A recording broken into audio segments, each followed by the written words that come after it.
Salute Knicks Nation.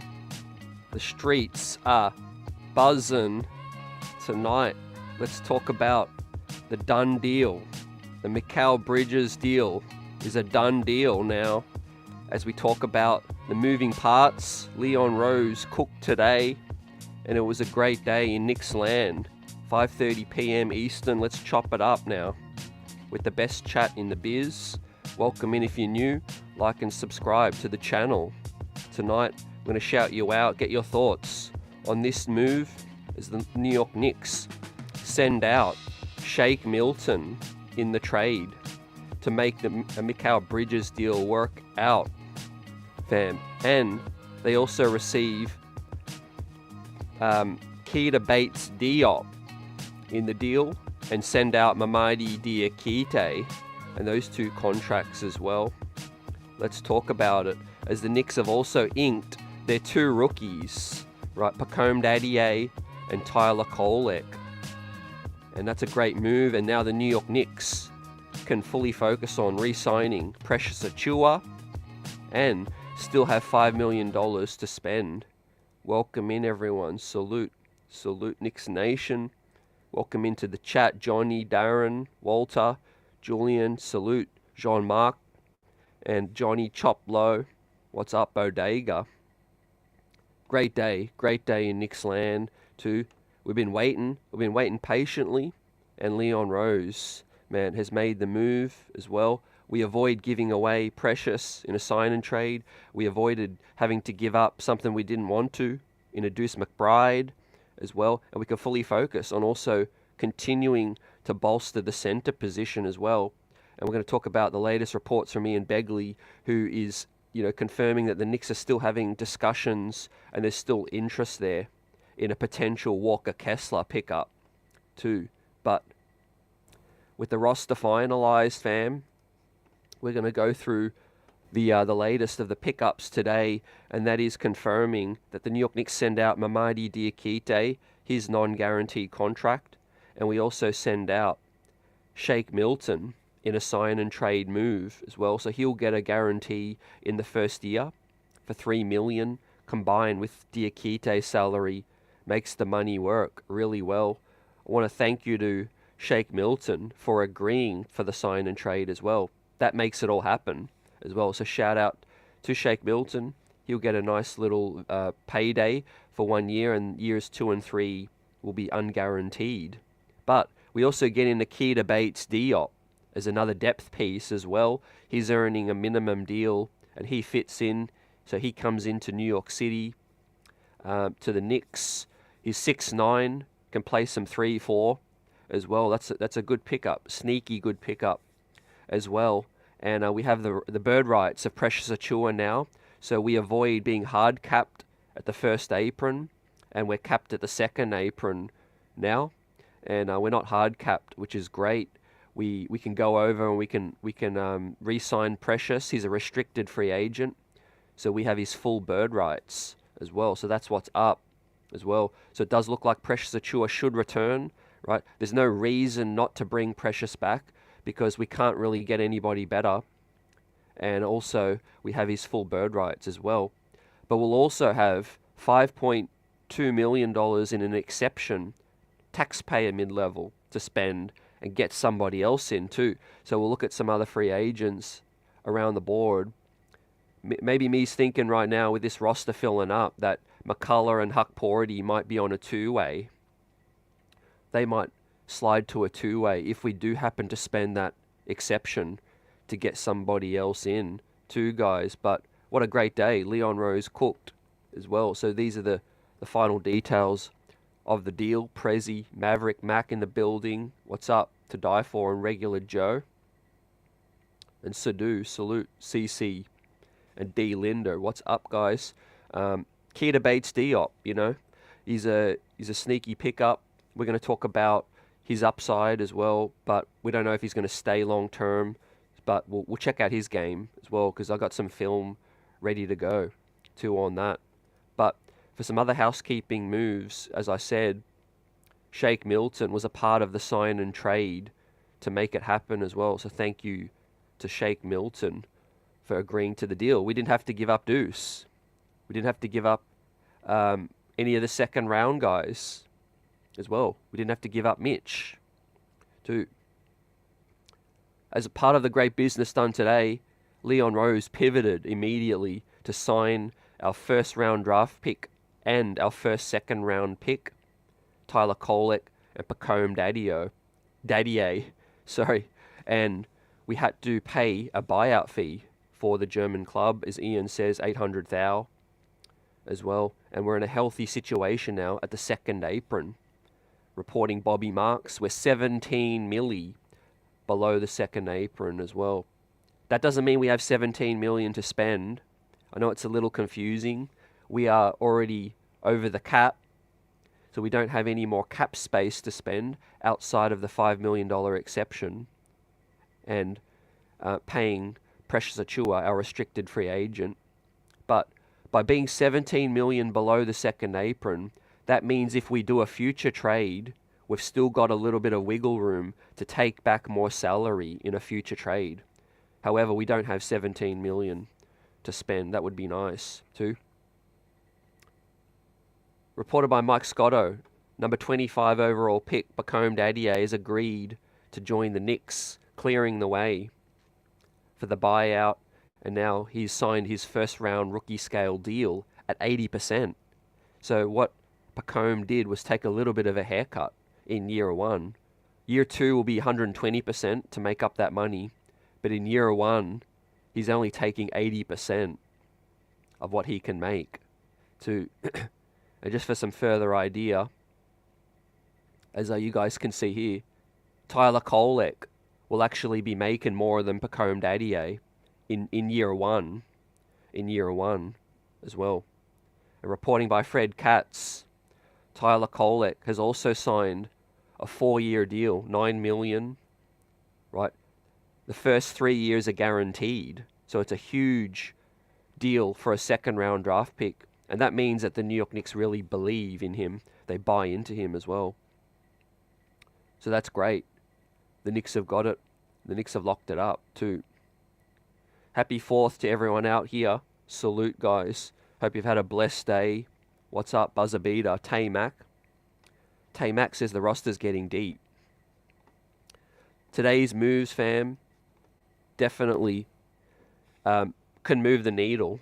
Definitely, when you're talking about not needing to give up a huge piece to get the Bridges deal done, you know, I respect to Shake Milton. I like his game. But for Leon and Brock Aller to be able to use his salary in a sign and trade to get the deal done with Dadiet was absolute chef's kiss, absolute genius. He's getting praise all over the internet, and definitely deserves it too, guys, as well. I'm feeling great about this roster right now, and today's moves can move the needle. Best believe that, in terms of now being able to re-sign Precious Achiuwa and still have 5 milli to spend, guys, as well. And we're going to go through some of these free agents that we can spend some of that money on. As I bring up some names courtesy of Brett Siegel right now. How you guys feeling about Sadiq Bey, right?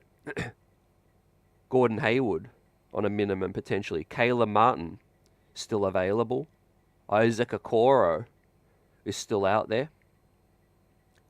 Obviously, Precious Achiuwa, the best power forward free agent available.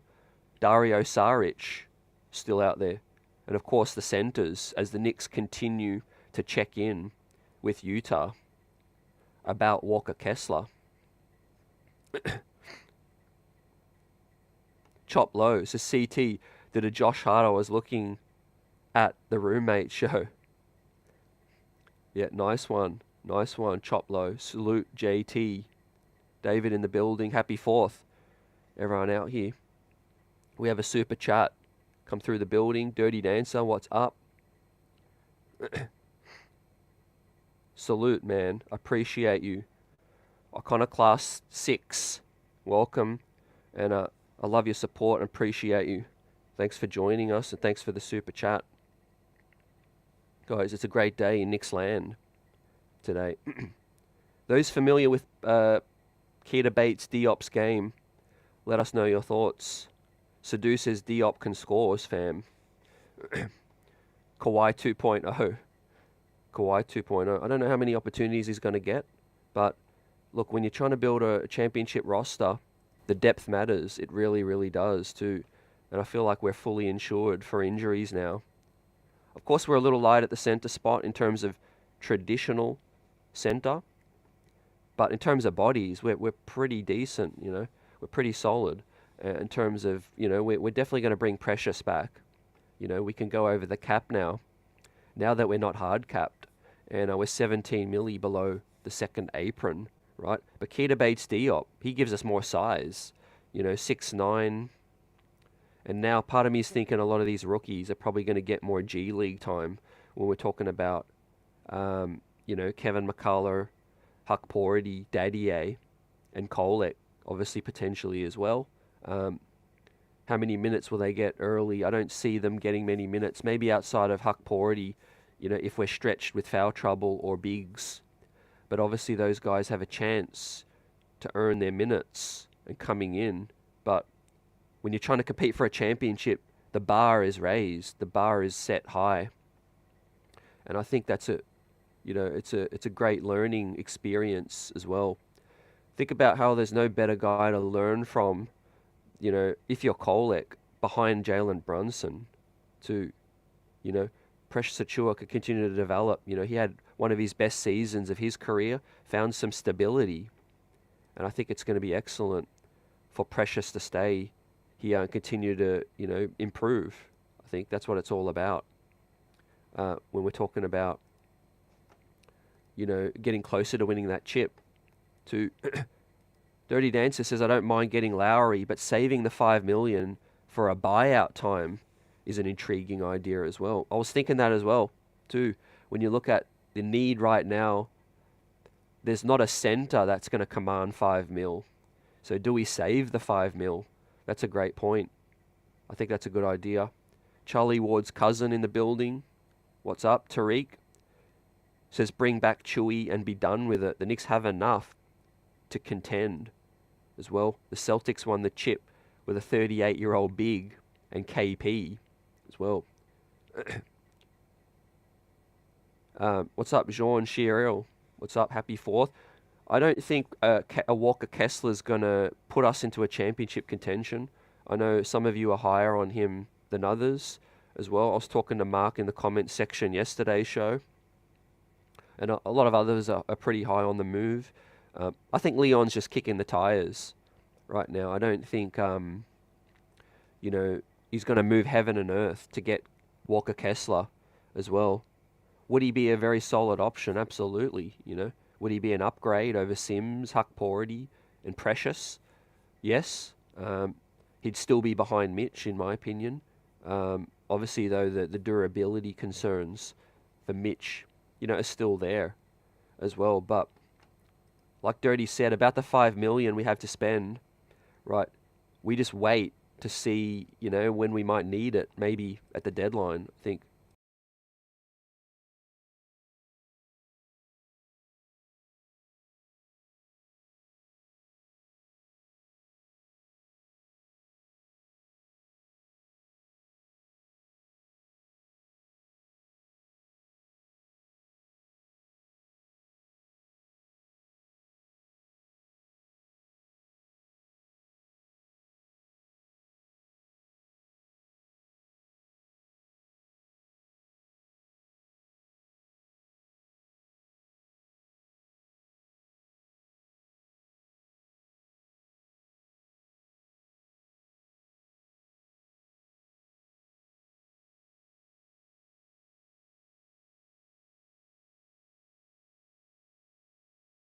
And we're back.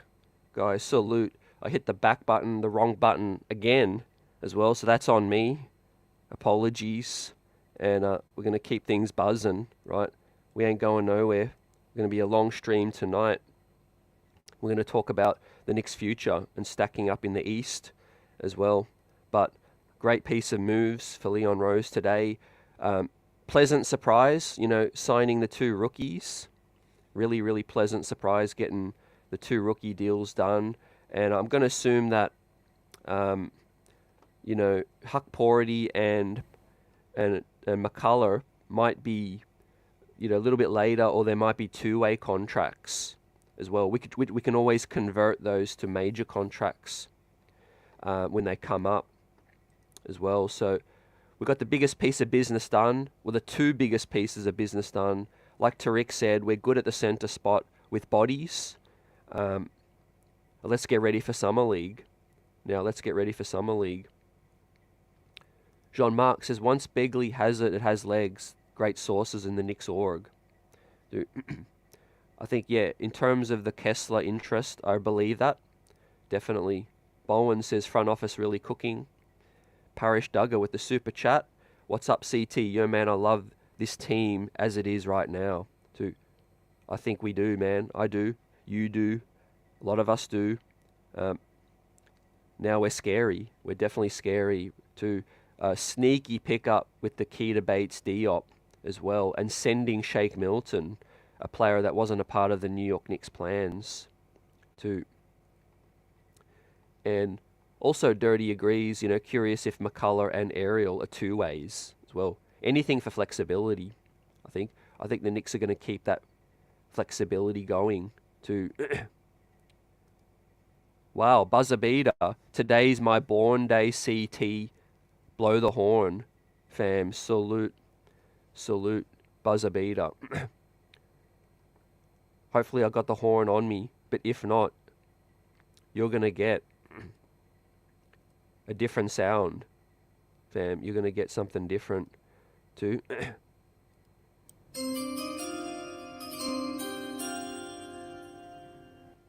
Happy birthday to Buzzer Beater. You were drafted into the world as well. Happy 4th to everyone out here. Salute.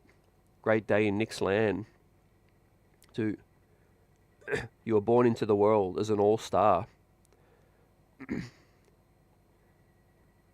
In terms of toughness, too, Precious gives us a little bit of that. Durability. Another reason to, you know, that the Knicks are going to bring him back in as well. Hart can play a little bit of power forward as well. So I know a lot's been made, guys, about the center position, but backup power forwards, we are going to be a little bit of a small ball situation as well. But Bates-Diop does give us that little bit more length at the 4 spot too. And of course, Dadiet is 6'9", and we'll see how he looks early on, you know, early on in the piece. But in terms of the money situation, getting Kolek on a 4-year deal with 3 years guaranteed is good for team building purposes, good for flexibility as well. Because think about it, guys. Brunson's going to get his major bag really soon. Jalen Brunson's going to get the big bag very soon in another year's time. And to have a cheap backup, 2 cheap backups in Deuce for another 2 more years, and then Tyler Kolek for 3 years now, and a team option in the 4th year as well. So it's basically 4 years of team control is excellent value on that one. And of course, our first round guy, man, Dadiet, to sign his deal, right? That's the typical prorated, you know, first round contract. So that's already got, you know, protections for cost control for 4 years as well. So Dadiet, Tyler Kolek, Leon Rose locking up all of our guys. And yes, they had to pay an $800,000 buyout, which does, you know, offset the little bit of haircut that he takes with 80% in the first year, 120% in the second year as well. Bob, do we think McBride stays? Yeah, McBride stays now. McBride stays. I think, unless there's maybe a mid-season move, I don't see a need to do anything right now. Obviously, Danny Ainge is going to ask for Deuce, I think, in a Walker Kessler trade. So I'm not that interested in it. In terms of that Kessler trade and discussions, let's hear what Ian has to say about the latest now with today's moves.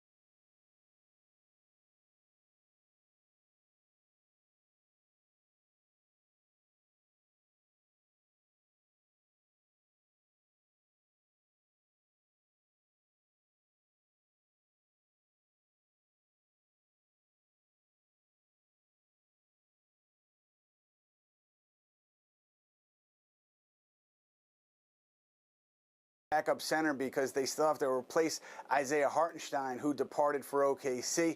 Knicks have been monitoring the trade market, veteran centers, younger centers, bigger contracts, smaller. The Knicks sent Shake Milton and Dadiet to Brooklyn on Thursday to finalize the Mikal Bridges trade. Now, this added salary allowed the Knicks to avoid the first apron hard cap, because before this they were sending out less money than they were taking in the trade. By adding these players to the trade, they're sending out more money than they're taking in, so they avoid that $178 million hard cap at the first apron. And that's big because it's going to allow the Knicks to use their $5 million taxpayer mid-level exception if they choose. It's going to give them some wiggle room to add veteran free agents if they'd like to on veteran minimums deals. And also with Precious Achiuwa, they have his bird right, so they can make him a significant offer if they so choose. They can spend up to $189 million in team salary after this move on Thursday. And now the Knicks turn their attention to backup center because they still have to replace Isaiah Hartenstein, who departed for OKC. Knicks have been monitoring the trade market, veteran centers, younger centers, bigger contracts, smaller contracts. Walker Kessler out of Utah among them, a source confirmed. So I assume the Knicks will continue to do that, to look at their options, the backup center market, including continuing to talk to Precious Achiuwa, who they have had contact with as they look to fill that void at backup center. Right, so Ian confirmed a lot there as well. Knicks doing due diligence now. Two-part question in around, what the Knicks can do from now. Like Prezi asks, is the Don going to make any other trades? Who do you think will be filling out the two-ways? Right now, the New York Knicks, I think, are more likely to give Ariel Hukporti or Mikal a two-way, and that frees up two regular roster spots now that they can either, use the $5 million exception on, and then obviously keep Precious, who's using up one of those roster spots now as well. Or maybe give one of the remaining rookies a two-way guy as well. And we'll see what happens in Summer League. But in terms of the need for another big man, right, I'm not that, fully invested in getting another big man right away. I'm not really, clamoring for it. I think the New York Knicks have got enough bodies, to roll out the start of the season. And like we said, with the $5 million, we can wait. We can wait for mid-season. We can wait for the buyout market as well. See, these names don't impress me. If we could pull off a trade for Nick Richards, let's say, a minor move, you send out Rokas Jokubaitis. You maybe send him out. Maybe you can send Jericho Sims out and some picks to get Nick Richards. That'd be something I'd be okay with. But if you're talking about a Kessler, you're going to be talking about, Deuce McBride. You're going to be talking about moving or swapping one of your firsts, which is one of the last remaining assets that the New York Knicks have. And I think it'd be wise to keep hold of that as well. So I think too much is being made of the center position simply because we have at least 4 or 5 guys that can still play that position, right? It's a smaller league now. Julius and OG could be effective at the 5, right? Let's try a New York Knicks death lineup. With that, I think we'd be really tough to beat if we're talking about OG at the 5, right? He is a guy who could do everything, protect the rim. He could guard on the perimeter as well.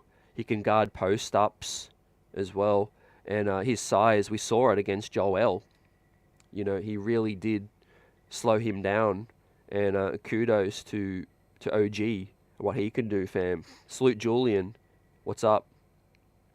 We got some people in the chat doubting the Knicks as well after this Mikal Bridges move, right? That's the natural instinct for some that aren't invested, but the New York Knicks will let their play do the talking right now. I don't see any other team in the league that are bringing in or bringing back 2 players of the caliber of Julius Randle and Mikal Bridges to add to what we already have last season.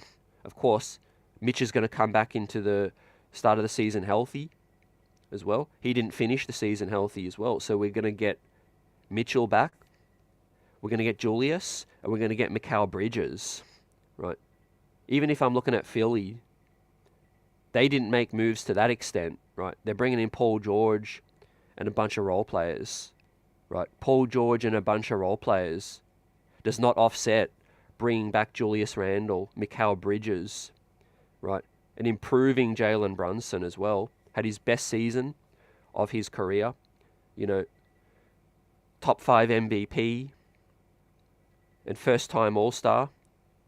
Jalen Brunson is going to continue to get better as well, right? Also, the fact that Dante DiVincenzo and Josh Hart will be huge pieces off the bench, right? With Deuce McBride, Precious. We're going to run teams out the gym with those guys, and I'm confident. Confident. But the great thing is, guys, we don't really have to sweat every single regular season game. I think we can adjust the minutes if we're being realistic. You know, like I said, DiVincenzo and Hart, they're capable starters. You know, so do you need to run OG into the ground? Do you need to play Mikal Bridges 44 minutes? No. You know, do you need to play Julius Randle 39 minutes? No. We can be more smart about the minutes allocation as well and utilize our bench sprinkled with the centers as well. And look, if these rookies can give us a little bit more, you know, than people think, that's gravy. That's gravy on top too. I don't know which guy is going to look more ready. It could be anyone. That's the exciting thing, guys. Out of all of our rookies, it might be the guy that people think least of that might surprise. I'm talking about the 58th pick. You know, I'm talking about the 56th pick. You know? So, we did a great job. Key to Bates-Diop as well. Let me know your thoughts on his pickup and his game as well. The age of aprons has no depth.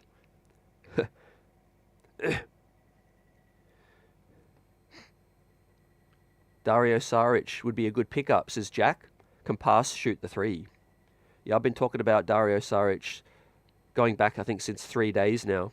But the Keita Bates-Diop pickup, you know, is a good pickup as well. We'll see. Like I said, the key to getting another veteran in is to put Ariel or McCullough on a two-way. That's going to free up that extra roster spot right now. And I agree with the strategy that Dirty Dancer suggested, which is to potentially keep the $5 million exception and use it later. Potentially use it later. We've got Jeremy Cohen of Knicks Film School.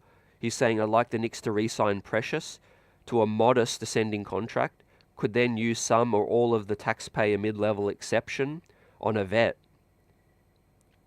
who you could potentially flip. That's another way. We could use the exception now, get a good veteran in, and maybe flip them. Flip them, right? Because you can take back more salary. Now that you're $17 million below the second apron, you could send out a player on $5 million and take a little bit more back if we're trying to hunt for a bigger piece at the trade deadline as well. So Keita Bates-Diop is 6'9", provides some energy. His game is going to, I think Tom Thibodeau could be a fan of him. He gets out in transition. He's athletic, he's long. Obviously, he's not going to see time. He's not going to see time in this rotation. But solid end of the bench depth pickup for the New York Knicks. Well, so it's a great day, 4th of July, great day in Knicks land. What an off-season it has been. The New York Knicks have won the off-season, in my opinion, for a multitude of reasons, not just because of the Mikal Bridges trade, but a lot of people gave us an A on draft night. Now we've officially signed our 2 rookies. Guys, no stash for Pacome Dadiet. And I talked about it too. I was one of the first people to say, my first, inkling was that Pacome Dadiet was going to stay. The Knicks needed roster spots. The Knicks got roster spots, and they needed to fill them too. We got the Dallas trainer We talked about that yesterday. Yeah, that was a huge chess move as well. Yep, KP's got to stay healthy. Definitely. We've got the chat buzzing right now. Ask any questions and make your points. We'll shout you out. But please do me a favour, be respectful to each other. Even if you're not a Knicks fan, right? If you're not going to be respectful, you're going to get out of here. Buzzer says, appreciate the love, everyone. This trade was a great gift. Dude, absolutely, man. Great gift this off-season. Mikal Bridges. What a pickup. Can play multiple positions, guard, can shoot. I'm looking forward to seeing Julius back, right? Let's talk a little bit more about Julius Randle and appreciate what he can give, right? Because what I wanted to say, guys, is you got to appreciate what you've got before it's gone, right? And I'm not talking about Julius in that instance. I'm talking about Isaiah, right? Now that Isaiah is gone, some people, feel a certain way. Maybe they didn't appreciate his game as much. They thought he was going to continue to be here. You just never know. So root for these guys. Root for these guys to affect winning and help this team out. Trust that Jalen Brunson is going to be the on-floor leader. Trust that Thibodeau and the coaches are going to get the best out of everyone. That's including the veterans. So Pacome Dadiet taking a small haircut, 80% of his rookie year one, and that's going to jump to 120% in the next year too. Summer League is on, guys. You see the schedule on the screen. Let us know if you're going to head down to Vegas. July 13, it kicks off against the Hornets. Brandon Miller, they've got their rookies as well. Against the Brooklyn Nets on July 16 for the start of a back-to-back. Against the Kings on the 17, and then the Pistons on 19, and then one more game, additional game to get announced as well. So we've got a lot of things to look forward to. We've got a roster full of winners, hard workers, and veterans, and we've also got 4 rookies for the first time in a long time. 4 rookies to support and root for in Summer League. It's going to be great. Don't forget about Jake Toppin there, man. Can't forget about Jake. Jake's coming back on the 2-way, his second year in New York. Let's see how his game improves. Let's see what Jake Toppin can do with Westchester as well. But he'll be in Summer League, assuming, and we're going to get to see all of the other guys too. Ariel Huck-Porty, I'm going to do a film breakdown with him. And scheduling announcement again tomorrow night, live 8 p.m. with Bill Daughtry, the New York City radio broadcast legend, Bill Daughtry, tomorrow night, 8 p.m. Eastern as well. So we won't do our 5:30 stream tomorrow. We'll do 8 p.m. and I'll be joined by Bill. Optimus, appreciate you. Bridges doesn't miss games, FYI. Best ability is your availability, right? And what's better than that is winning and playing in 16 playoff games, hopefully. We win the championship, right? 82 games, I'm not worried so much. Now, players can miss a couple games, but I hope he doesn't get, too obsessed with playing every single regular season game. It's okay to miss a regular season game, but it's all about the playoffs, my friend, where the New York Knicks fell short.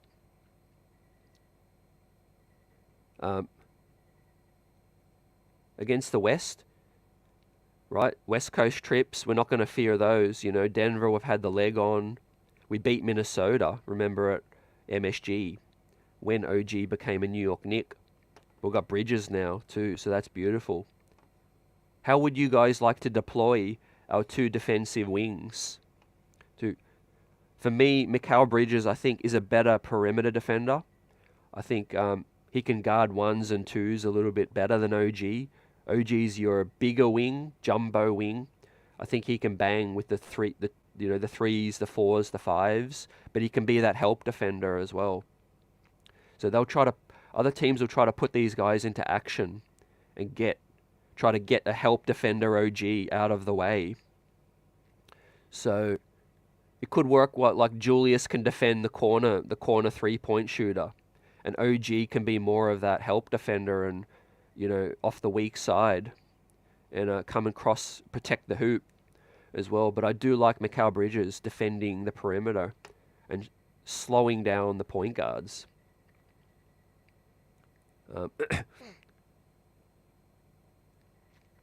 When is Berman coming back?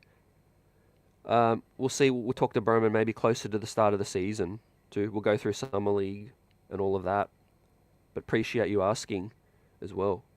There'll be a few more guests before Berman comes back. 007 Angelo, what's up? Happy 4th to you. Bittersweet. We got OG, but we lost iHeart. Got to give up to get, man. And we give opportunities now to Precious, and we go in different directions. But iHeart got his bag.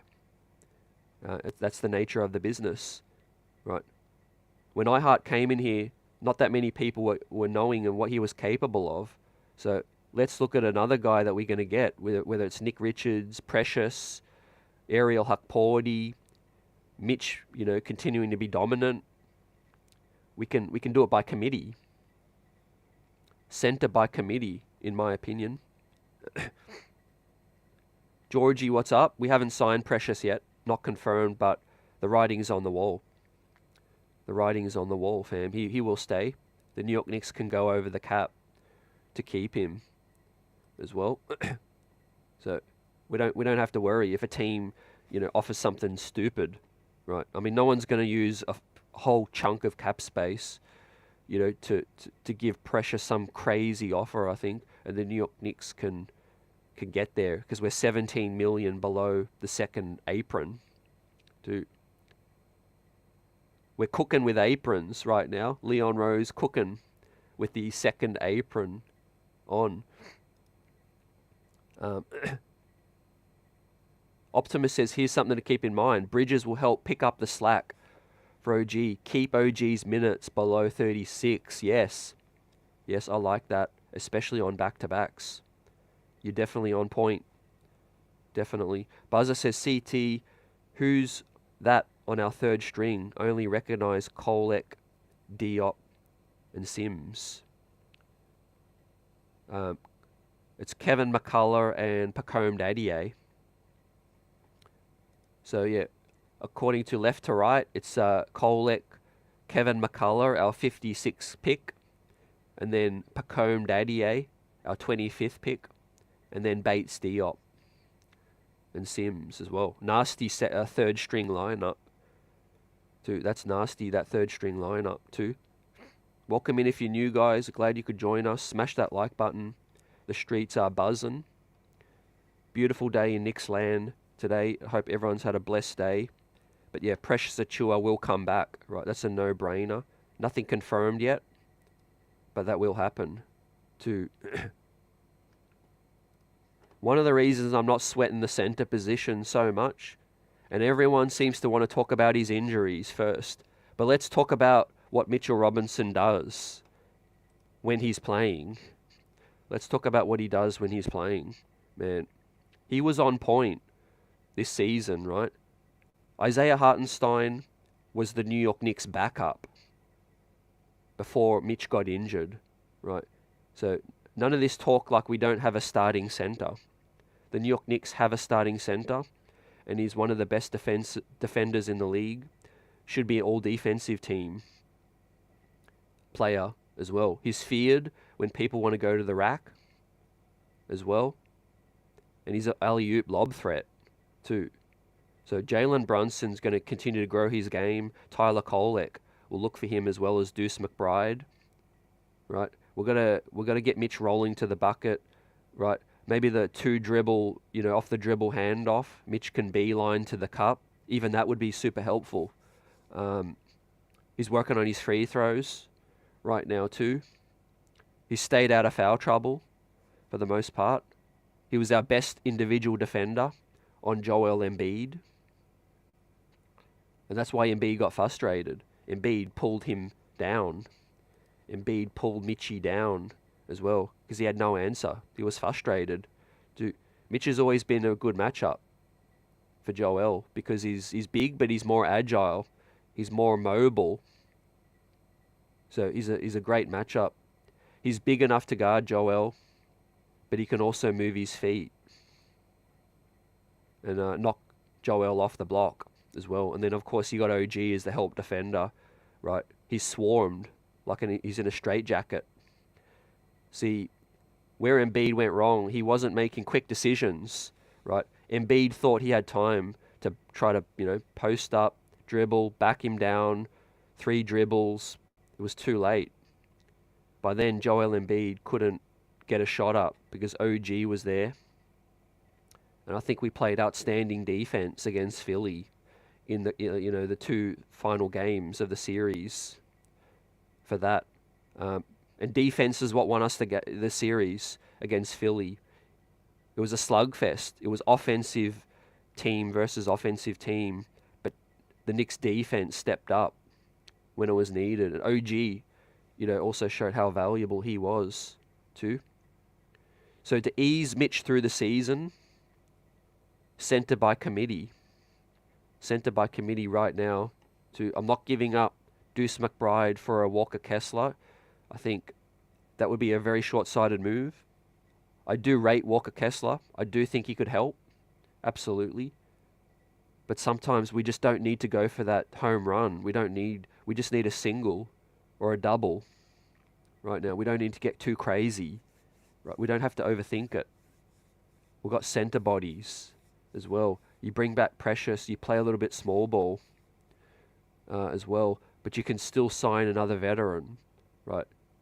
You can still sign someone, whether it's Saric, Tice. Let's go through the names.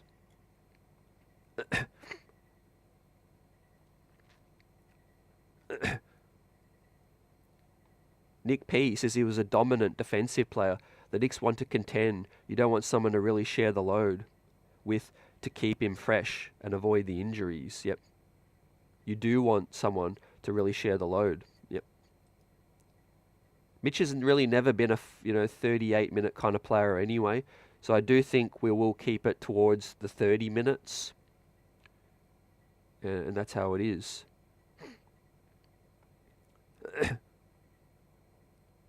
Paul says, where does Rokas fit in? So Rokas is kind of out of the picture right now, man. But that doesn't mean in the future something might come. Rokas is playing Olympics qualifying. He's doing really well. He's playing well. But the Knicks, don't really have a roster spot available for him. More than likely, he's probably going to be in a future trade, I think, with his bird rights, as well. So, yeah. I'm getting through all the comments too. But if there's a legit question, I'll address it. If it's some comments as well, I can't get to every single one, apologies. But there are some excited Knicks fans in the chat. There are some more pessimistic Knicks fans in the chat, right? Everyone can think how they want to think as well, as long as you enjoy the product or, you let us know what you want to see or you want to see change, right? Just being negative, just to be negative, isn't really constructive, right? Say what you want to improve, make a point, exercise your point, and we'll talk about it, right? Nothing's perfect. Think about if you're a Denver Nuggets fan, how are you going to be feeling right now? You won 1 championship, you have the best player, arguably, and you lost 2 key pieces, right? Those fans are going to be, upset at something as well. So nothing's going to be perfect, but the New York Knicks are the best team we've been for 25 plus years, right? As well. Think of all the dark days with Lou Amundsen, Ron Baker, Alexei Shved, Emmanuel Mudiay, 17 wins, all of that, right? We've come a long, long way. Is everything perfect? No. Nothing's perfect. But with this salary cap situation, it's super difficult. It's super difficult right now. Look, with Philly fans, we sent Philly packing, but they're still talking like, Mark Spears, and people are talking like Philly are somehow better than us, despite getting sent home. Jalen Brunson, still the fourth best player on the court. That's insane. I think the Knicks still need to continue to improve, need to be consistent, but I think they're not getting as much respect as they deserve based on the last 2 seasons, right? I believe we would have beat Miami Heat 2 seasons back if we didn't have the health concerns. Julius had the ankle concern, Quentin Grimes had an injury, Emmanuel Quickly missed games 4, 5, and 6. We could have beat Miami 2 years ago. Pretty solid season with Thibodeau. Last season, obviously health stepped in the way too. But every year, Leon Rose has improved the team. We got DiVincenzo last off season. We traded for Josh Hart. And what has he done this off season?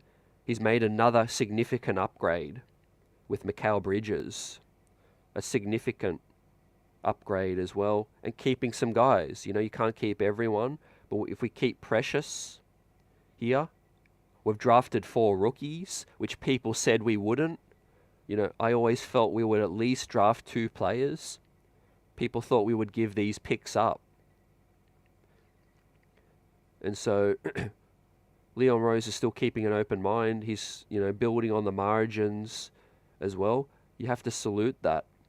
We took an 18-year-old kid in the first round. And I think we're learning. We're seeing what happened in Denver as well. They lost Bruce Brown and KCP and Uncle Jeff. And what did they do? They started to draft and make sure that they've got the next guy in line to step up. I think that's what Leon Rose is probably looking at too. If we were to lose somebody, let's start getting some 18, 19-year-olds in the building for insurance as well.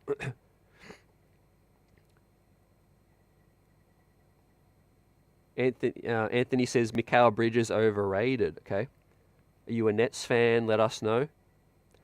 But a guy who's never missed a game isn't overrated. That's for sure. Mike Miller, salute. Positive energy and a real fan. Have to take the good with the bad. We've been through a lot as a Knicks fan. 100%, man. Chiva TV, salute. In Leon Rose we trust. Yep. Looking at the future is also understanding your past. And the New York Knicks have had a past that, we don't want to talk about a lot because, it's been tough. But like I said, specifically since Phil Jackson left, it's been onwards up, It's been onwards and up. And that's the most important thing. Be better than you were yesterday, Find a way, like Thibodeau says, get better every single day. Get better on the margins as well. We're a little shorter at the center spot, yes. Are we better in other areas than last season's team? Yes. Don't forget, we didn't see a full season of OG, right? We were 26-6, maybe 26-7 if we include Game 7. But the point is, OG only played, half a season, basically, and we won 50 games. We won 50 games without OG for a full season as well. Dante DiVincenzo's first season in the Mecca. In the first season of Deuce McBride's breakout. You bring back Julius Randle for a full season, and you also bring in now Mikal Bridges. Right? I can't see a world where this team doesn't win 55. I can't see it.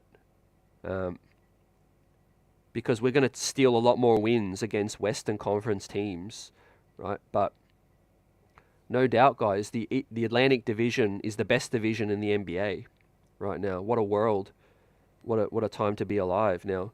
The Atlantic Division with Boston, New York, and Philly. And even if the Raptors can be competitive, that's the best division in the league. By far, man. It's crazy.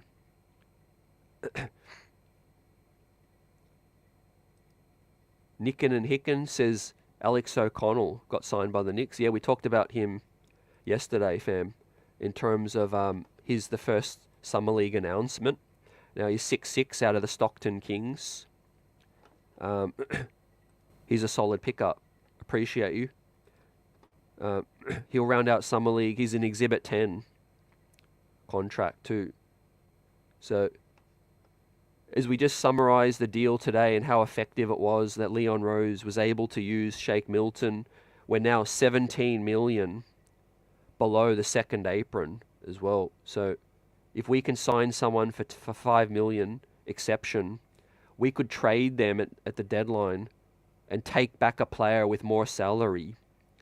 So this gives us a ton of flexibility as well as bringing in Precious Achua back. And we see what happens with the rest of these veterans, right? Is there someone out here that you would like us to get? Let us know. Omer Yurtsven has cleared the waivers. He's available, although I'm not as familiar with his game, but I'm not too worried about the big man spot at this stage. I think, again, I believe in Ariel Hukporti and him being more ready for spot minutes than others. You know, some people haven't seen him in action. I've seen him with my own two eyes in person, not just on film. Well, so he is more ready, I think, for spot minutes. Anthony is a Knicks fan. Okay, you're more glass half empty than glass half full. Yep, there is fans that way. Right, we've been through a lot, but let us know what you want to see improve. Right, if you're down on something specifically, what is it? What is it that you want to see improve?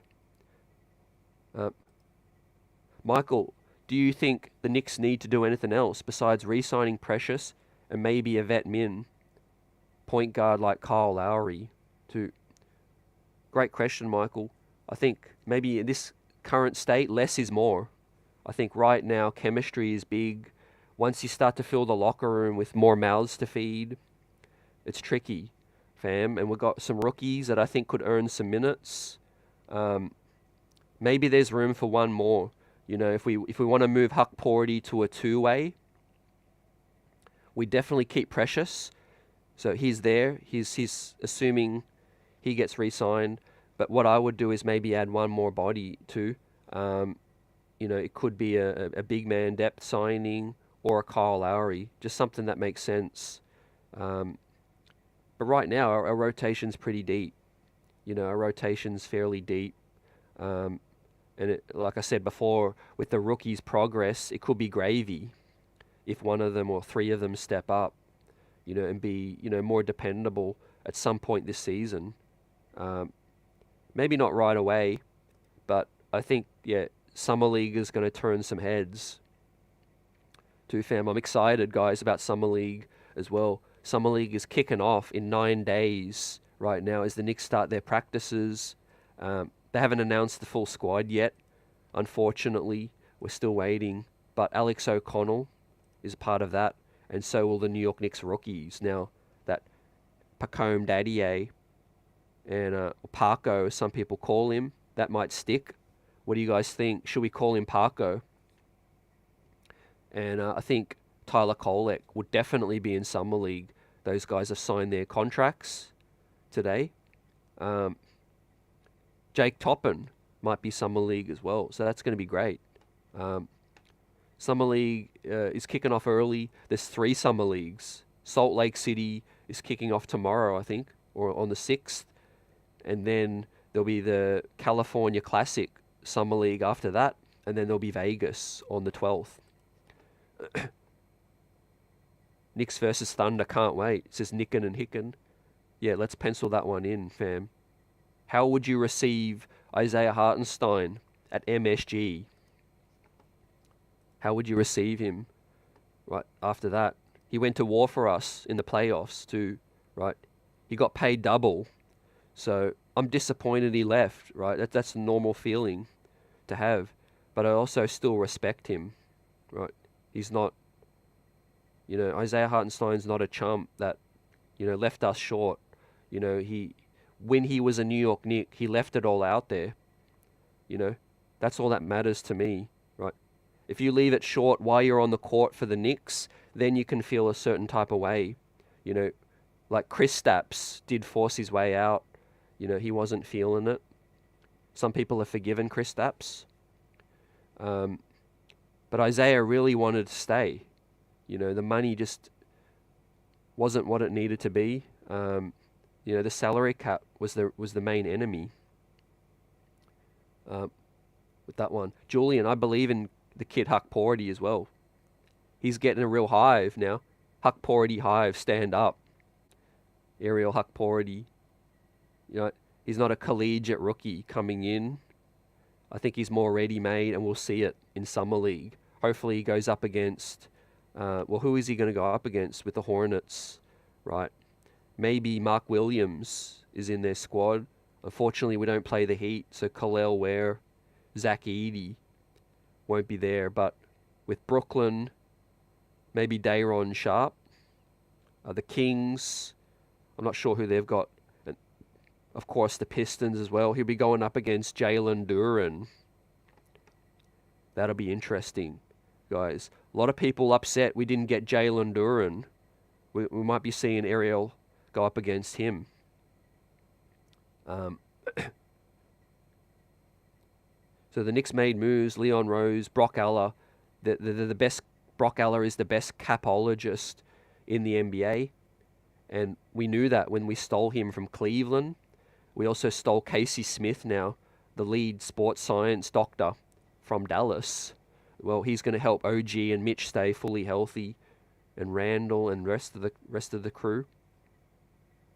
And the New York Knicks have signed their rookies. Tyler Kolek, man. This speaks as to how the New York Knicks believe in Tyler Kolek, because he was a second-round draft pick, and he's earning major bread. Guys, he's earning more than Pacome Dadiet in Season 1, and he earned himself a 4-year guarantee, which is big.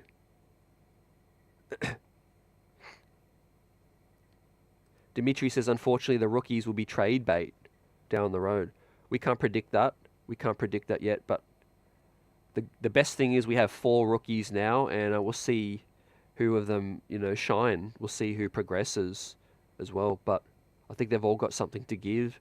We'll see how their careers play out, but it is a tough situation to come in to a stacked team immediately, and a team that's going to contend, but that'll make them better in the long run. That'll push them as well. Think about how Jalen Brunson came into the league as well. He developed, you know, and he came in battle tested, but he got better and better, I think.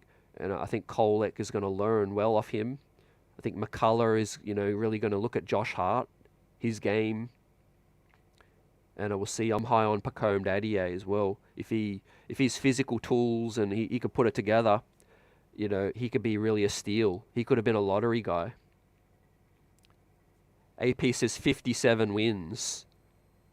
Sadu says Knicks is dangerous. Jabroni got us winning 57, 25. And the second seed behind Boston, who'll probably get 60. Yeah, I'm thinking with Boston now, guys, the championship hangover is real. There is a real situation where, you know, you don't come in with the same level of hunger. It's been proven before, and that's no knock on their character, right? It's, you know, I don't have any stats or science to prove it, but, you know, in watching sports, you know, you win a championship, you don't come back the next year with the same level of intensity early. We might get a good jump on Boston and win our first, you know, win 18 of our first 20, and that'll set the tone for the Knicks, you know.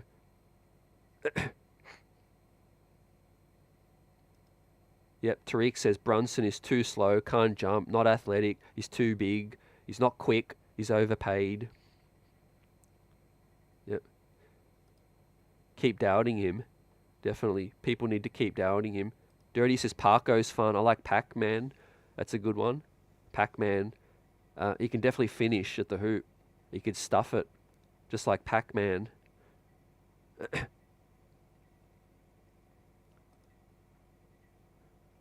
I'm not too crazy about the centre position right now. I think it's a little bit overblown.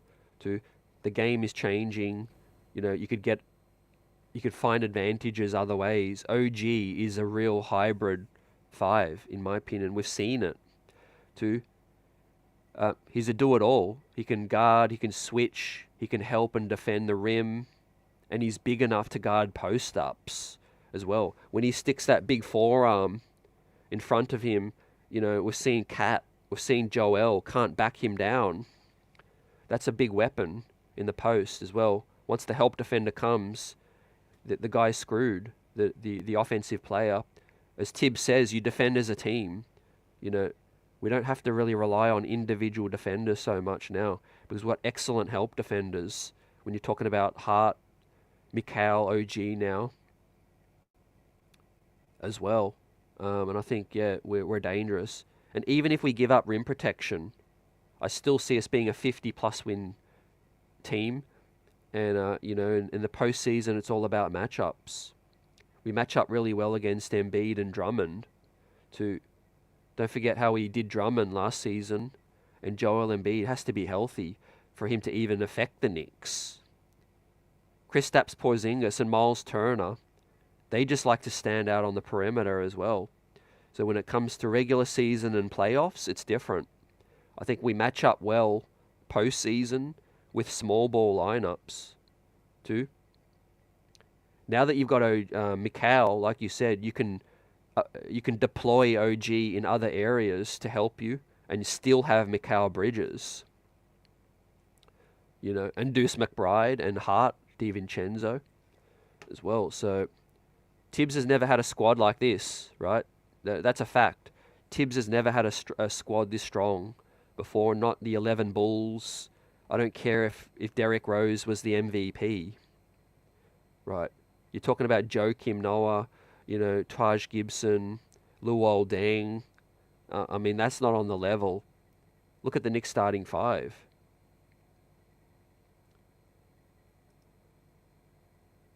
Joe says, we just need rim protection and rebounding. If we can get that, we are a championship level team. You see, Hart can rebound better than big men. So that is a key piece. Josh Hart does rebound better than big men. So if OG is guarding the 5, guess what? Hart is going to sky over the top for those rebounds as well. He reads the flight of the ball. He doesn't need to be a traditional box out kind of guy. Hart reads the flight of the ball, and he's onto it. So, and Julius Randle's one of the best rebounders for his position in the league as well. So even if we went a small ball center, I don't believe that we would be, we would suffer too much from rebounding. I think we've still got elite rebounders on the squad. Again, it's all about team defense individually, right? If a guy gets a seal off, bring the help, right? If he's too far out, just guard individuals one-on-one, guard the perimeter really well. We can lock down and just be on a string right now. But again, I feel like people are sleeping on Ariel Hukporti and the potential that he can provide, some backup minutes. I also think Precious Achiuwa with Sims and the small ball centers, I think that's enough right now. But the beautiful thing is we've still got opportunities to improve. We've still got the exception, and we've still got the min. Yep. Dimitri, Taj's knees have earned a rest. Amen. Amen for that. Part of me wonders whether Tibbs made the call, though. Surely Tibbs has made a call to say, hey, are you in shape? But I think Taj might come as a coach. I think Taj might come this season. Mike says the Knicks is almost locked and loaded. Very close, man. I think we might have one more roster move for an addition. But Precious, I think, is already included in that. He's going to stay. Buzzer says, CT, other than not wanting to give up Deuce, what's your beef with Kessler? Great question, man. My beef isn't with Kessler specifically individually. It's what it would take to get him, and the fact that I don't think he's going to make that much of a difference to what we have, right? And if if we improve, there's other cheaper options. That's my philosophy right now. I believe in what we have. I just really believe in the guys I'm looking at right now, and I'm not giving up Deuce McBride or more assets. You see, when a player is not on your team, you don't watch every single game. You see, Kessler, like every player, has their flaws. Utah and the front office and him have butt heads. They don't see eye to eye. And he had a pretty rough sophomore season, and now he has to come back and play Summer League in his third season. So I think people are just bigging up him a little bit too much. I think you got to look at, we have Mitch already, and I believe in Precious and Hakpority, and we'll see if Sims can improve. That's still a chance. I'm not counting out that. I just think we've got enough guys, and I'm not wanting to give up something significant. What's up, Susan? What's up? I just don't want to weaken one area to strengthen that area, which I don't think is going to change a whole lot, because let's face it, when both are fully healthy, Mitchell Robinson is a better center. Well, so we have our starting center. Am I giving up Deuce to bring in a backup to Mitch? Putting aside Mitch's health concerns, I'm not giving up a player like Deuce who can start for you just to bring in a backup. Walker Kessler, right? If it's Nick Richards for a cheaper deal, Rokas and Sims and some picks or something, yeah, I'm down for that. I'm not against upgrading. I'm not down for a Walker Kessler deal in terms of giving up too much. Yeah, I'd love to get DeRozan for a minimum, but where's he going to fit? Where's he going to fit, guys? Anthony says 47 wins, max. So that you're saying that's if all things go wrong, all things go right. 47. Prezi says, I don't think the Don does anything else outside of re-signing Precious. That and probably signing McCullough and Huckporty to the remaining two ways. Yep. I believe that, man. I see the same thing. I think they're confident. One thing we know about this front office, guys, and we hear it a lot from the beat reporters, guys connected to the squad. Think about the locker room. They really believe that chemistry, connectivity, personalities, all of those things are big for the locker room, the chemistry, as well as your Tom Thibodeau, right? How many guys do you want to bring in, right? Do you want 4 guys competing for the same spot? Depth is nice, but to a certain extent, once you start bringing in too many guys that want to play, they're sitting on the bench and they might start to get, a little bit, put off. Look at Evan Fournier. Look at Obi. Every NBA player believes in their abilities, but if they're not playing, there's going to be problems. You see, there's going to be some kind of problems. So I think keep the rookies as the third string dudes. Let them fight it out. Let them win minutes if they're good enough. Let them be there if there's an opportunity for them to step up. That's how they learn. But we bring in Keita Bates-Diop. He's a proven NBA vet as well. You signed Huckporty, you drafted him. You still got Sims under contract as well. I think at the end of the day, the roster's pretty full right now, and it'd have to be a real significant upgrade for me to switch things up a bit. Because I believe the locker room is something major. Yeah, I'm not worried about losing out on Drummond. I'm not worried about losing out on Alec Burks as well. So I think Leon did great. I'm happy Leon Rose did great. I think we made an improvement on last season's roster. You count in the extra health element. You count in the extra, versatility with Bridges now. You count the fact that DiVincenzo, the franchise leader, is going to be the sixth man now. I mean, what more could you ask for? You know, Brick salute, Die Hard salute, happy 4th to everyone. DeMar DeRozan can light it up, but again, I don't see any options. I don't see spots available, right? Dante DiVincenzo's young. He's hungry. He broke the franchise record shooting. We need to give him some touches. There's only one basketball, guys. Julius is coming back. OG wants some, he wants a little bit of the action. He signed $42 million to be part of this thing. Mikal Bridges is a borderline all-star. He's going to want some touches as well, right? So I know DeMar DeRozan is a quality player, but this isn't 2K where we can just add 4 more all-stars and everybody's happy. I think there's a right amount of guys now. There's a right amount of touches. We just got to figure it out. Guys are going to play unselfish, move the ball.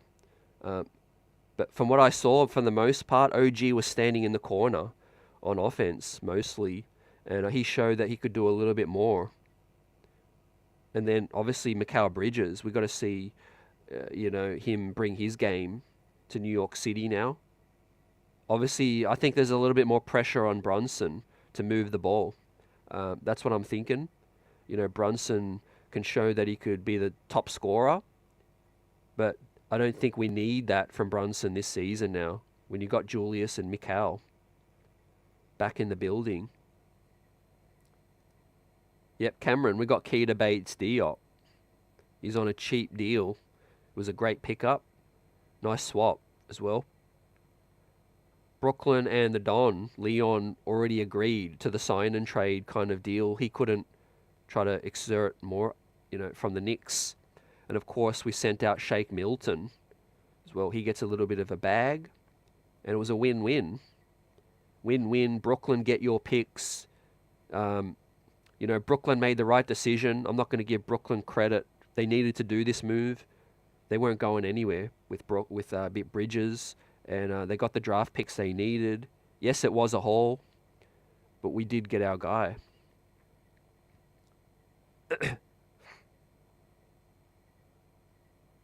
Susan says, I still feel like Leon got something up his sleeve. He's waiting for Summer League to see these players. No doubt. No doubt. I think great feeling to lock up, the 2 highest rookies today, and we'll let the other 2 figure it out. Summer League, 2-way spots available as well. But yeah, we're bringing in a championship roster right now, and maybe they do want to upgrade Huck Pority's spot, with another veteran, and you just push Huck Pority to the 2-way. That way he can be Westchester and he can bounce back. Buzzer Beater, what's up? Are we past the first apron? Do we have $5 million to spend, or another $10 million before we get into the second apron, fam? Yep, we're below the second apron. We're past the first apron, correct? But we're not hard capped. So we are below the second apron by $17 million. That doesn't mean we have 17 to spend. That just means that we can take back more salary in a future trade and not reach the second apron. Right, we have the 17 milli wiggle room, but of course we're going to bring Precious back. And yes, we do have 5 million in an exception to spend. Who would you like to get? Let me bring up some names on the screen now. Guys, appreciate you if you're new. Welcome in. Smash that like button. The streets are buzzing. And according to Brett Siegel, who stands out to you, man? I would definitely upgrade, and bring in a Sadiq Bey who could play the backup 4. He's worth 5 million. He's worth more than that. Caleb Martin, nice insurance policy as well. He might want more minutes somewhere, though. That's the problem, too. Isaac Okoro, too. More depth at the wing spot. Pacome Dadiet, maybe, can develop him slower. You can send him to the G League. Malik Beasley, not a fan of his game last season. He does have shooting potential. Gary Trent as well. Gordon Hayward, a little bit more size. If I am leaning towards the Knicks getting one more person in, I think it's a player with more size. Either a guy who could be the 4 or a guy who could be the 4 and the 5 or the 5. I don't see the need to bring another wing, me personally. What do you guys think? Who would you spend if we were going to get one more guy in? Two. Also, the chat is delayed on my end, but I'm getting through all the comments, so keep it coming, be patient, and appreciated. JM says 50 to 55 wins.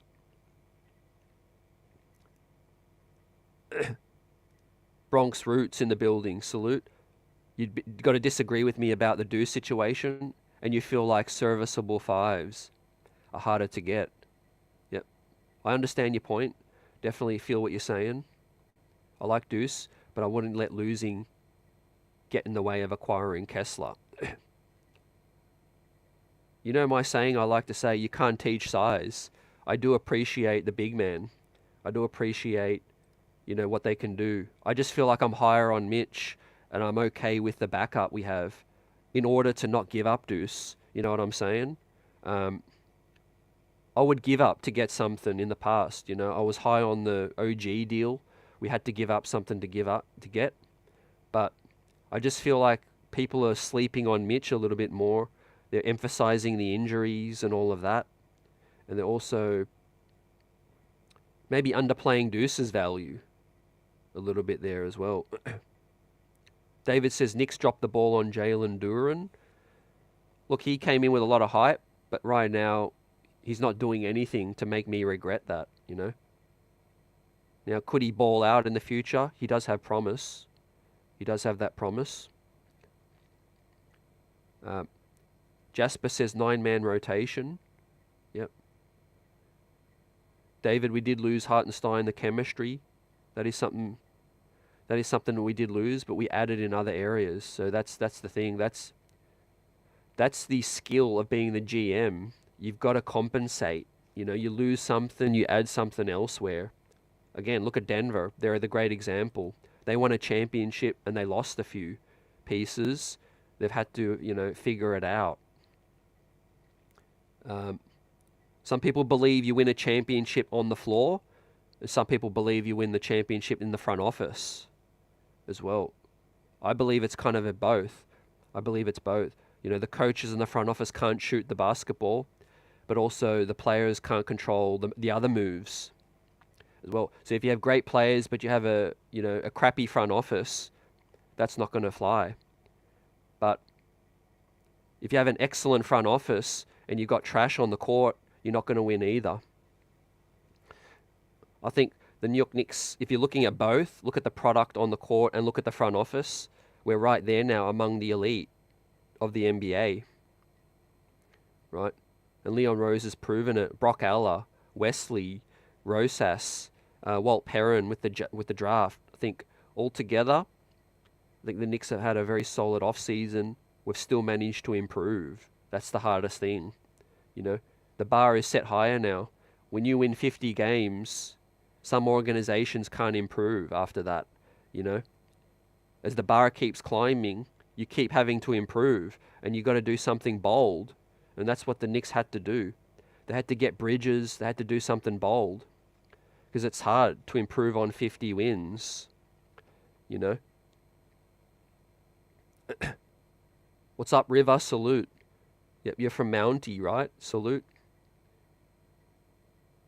Mel Bester says Dadiet, when he gets good, he's staying in this team for years. To cost control, my friend.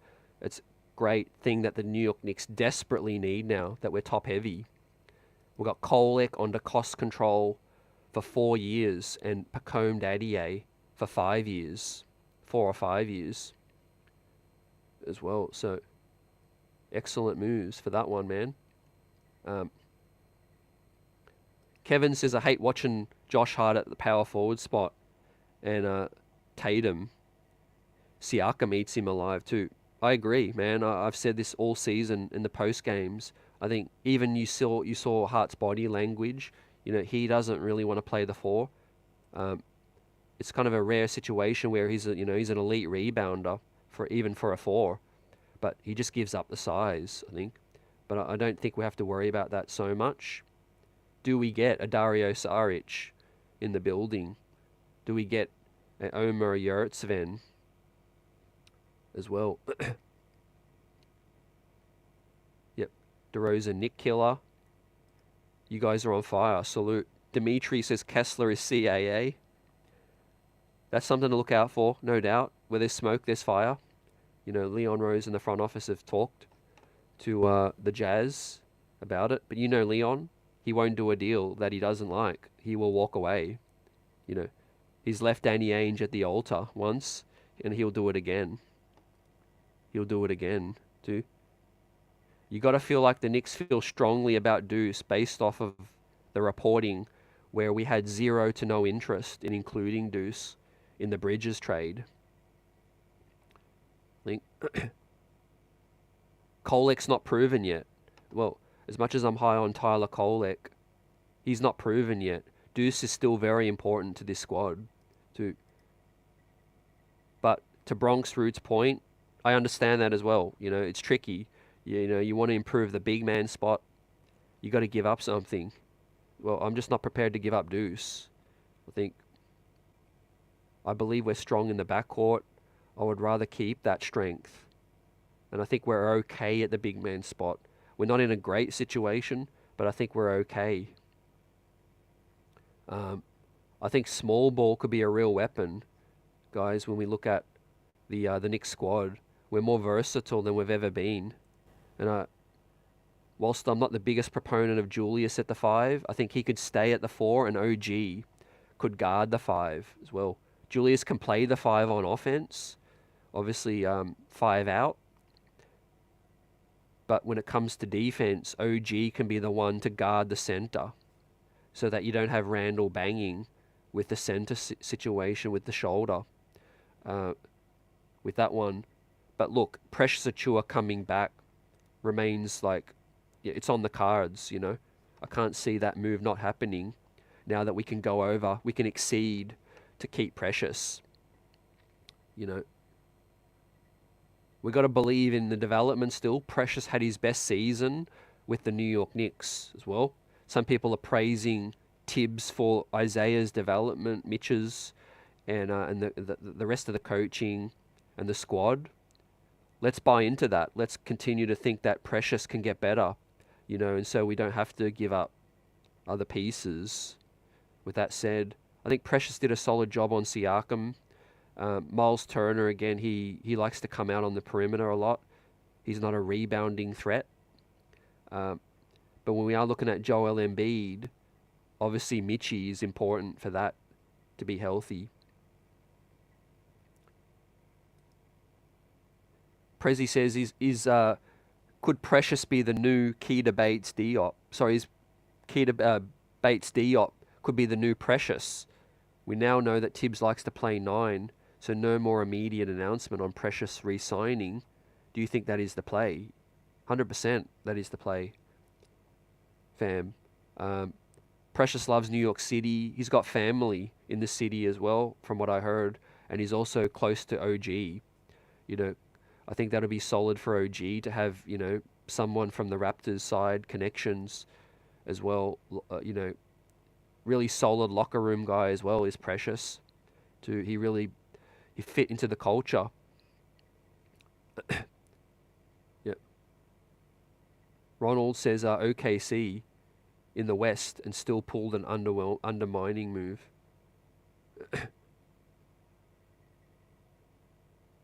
Building Block says Bay coming off the ACL. Okay, that's concerning. Bay had an Achilles. He's not healthy. Appreciate you guys. I wasn't checking out Atlanta so much. Building says we need a 5. Yeah. If we're adding one more piece, I'm not questioning that we need to add a 5. I'm not too worried about the wings, despite Martin being available and some of the other dudes as well, because hey, McCullough and Dadiet, Diop might be able to, to be the third string. We've got Hart, we've got wings aplenty. Now, we loaded up on wings, guys. We've got a little bit of backcourt guard play too. Ace of Spades high on Caleb Martin. I think Tibbs would like Martin. Not going to lie, he plays hard. I think he gives us versatility. He could put the ball on the floor a little.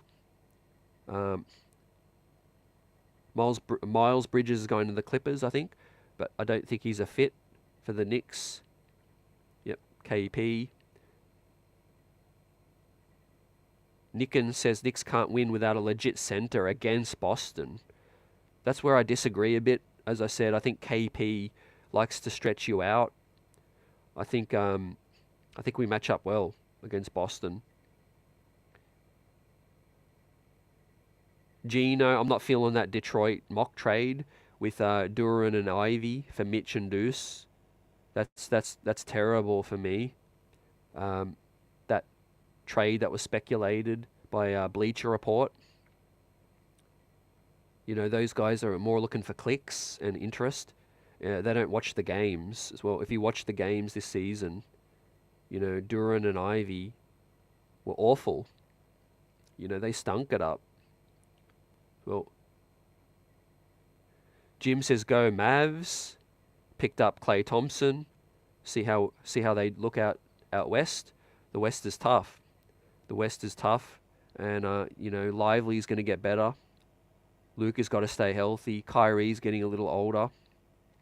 And they pulled off the move, sending Tim Hardaway over and getting Quentin Grimes. You know, I'm rooting for Grimes, but just not against us. Dude, Grimes has really got to start to pop. You know, he wants that payday. Obi got his. But yeah, I wouldn't do that Detroit trade. I think that's, to me, that's more of a paper talk trade. It doesn't make sense. You know, they weren't good players for Detroit too. And I think you can get better value anyway. And why do we need Jaden Ivey? Right, we've got Deuce, Jalen Brunson, and Kolek. Now, Jaden Ivey can't shoot as well. The paint is going to be clogged. He's not going to be effective. He's not going to be effective. And Jalen Duran's a project right now. We're competing for the NBA championship, right? We've got a proven center, a defensive player of the year candidate in their prime. We're trying to contend. I get that Duran has upside, but you're not flipping your roster upside down when you're in a championship contention for two projects. Yeah, I said Dwight 4 years ago maybe, but Dwight's closer to being a grandfather than being back in the league. He's 39, 38. He might be a grandfather already. You know. Keita Bates could be the new Precious.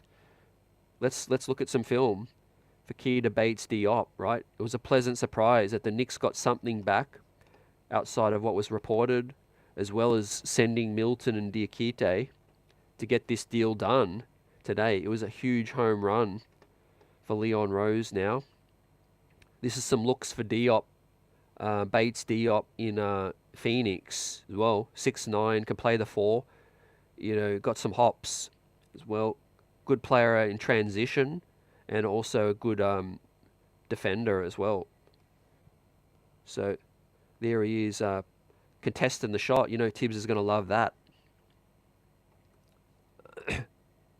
So definitely solid work from Leon Rose. You know, get a little bit more back in that deal. A little bit more insurance. We know that injuries can stack up, as we saw, you know, in the playoffs too. But the playoffs is all about matchups. And I think we match up against the two best teams in the East better than people think. Now, the biggest integrating piece, guys, is Julius Randle, who missed most of the season or the stretch home. But it's not like he hasn't played with OG. There was that awesome, you know, sample in January. He obviously, I think Mitch was already injured at that point as well. So he's going to have to reestablish, connection with Mitch in the same lineups.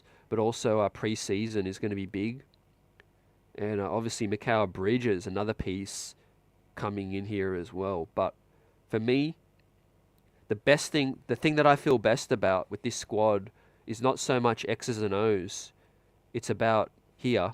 These guys all want to win right now. Look at their ages. Brunson is a winner, entering his prime. He's hungry. Bridges just got his dream move across the river and is now with all of his buddies as well after winning a championship in college. Now he's set. He's going from one of the worst franchises to one of the best. OG Anunoby came back. He has unfinished business, right? Took the bag, but could have got higher offers somewhere else. That's a fact. But he wants to win. He showed it in Game 7. He wants to put the team first and compete.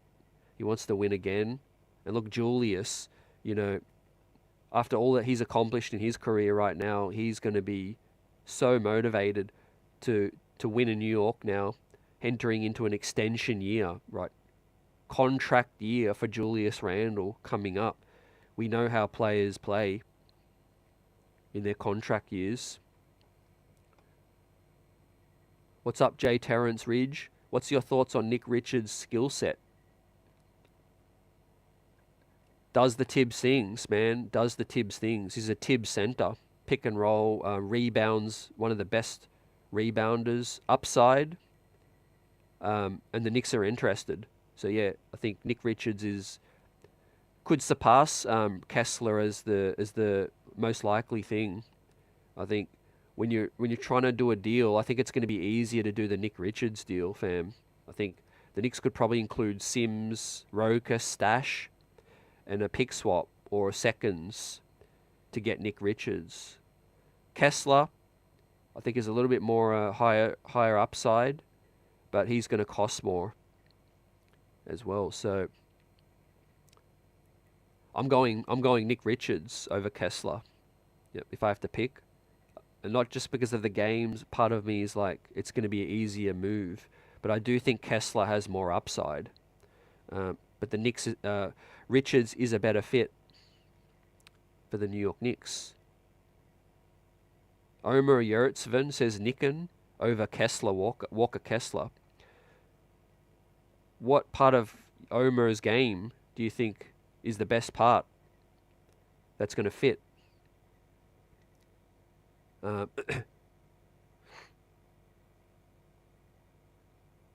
Dorkosaurus says, could we trade Key to Bates-Diop and someone else for Kessler?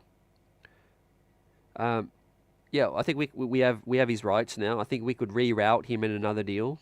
Yeah, we could use that salary. We could use Key to Bates-Diop. Hey, if we could get Walker Kessler without giving up Deuce McBride, it's a yes for me. Again, I don't need to be sold on, Kessler's impact. It's just what we would have to give up. Yeah, if we could give up Kessler, Key to Bates-Diop, Rokas, Sims, and some picks, even if we want to include Hukpority or McCullough, it's a no-brainer for me. So yeah, good shout. That's a good shout. We could trade Key to Bates-Diop now. It's another body. Again, as I said, guys, we could use, like Dirty suggested earlier, we could use the $5 million exception now, sign someone with solid value, even if it is Sadiq Bey, and we don't have much of a need. You see, one sneaky move the Knicks could do is use that exception, get a player with value in the building, and then you've got somebody to trade at the trade deadline. When you need to get Kessler, or you need to get Nick Richards, maybe halfway through the season it's not going well, it's not going according to plan, then you can flip someone, right? If you were to sign Isaac Okoro for the $5 million, or Kayla Martin, or Sadiq Bey, those guys will have value at the trade deadline. That you could use that and then go out and go get your center.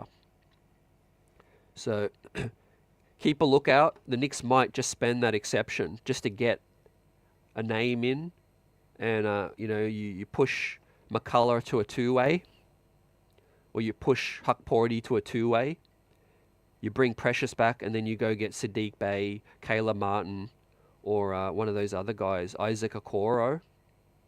And then you can flip them over to Utah.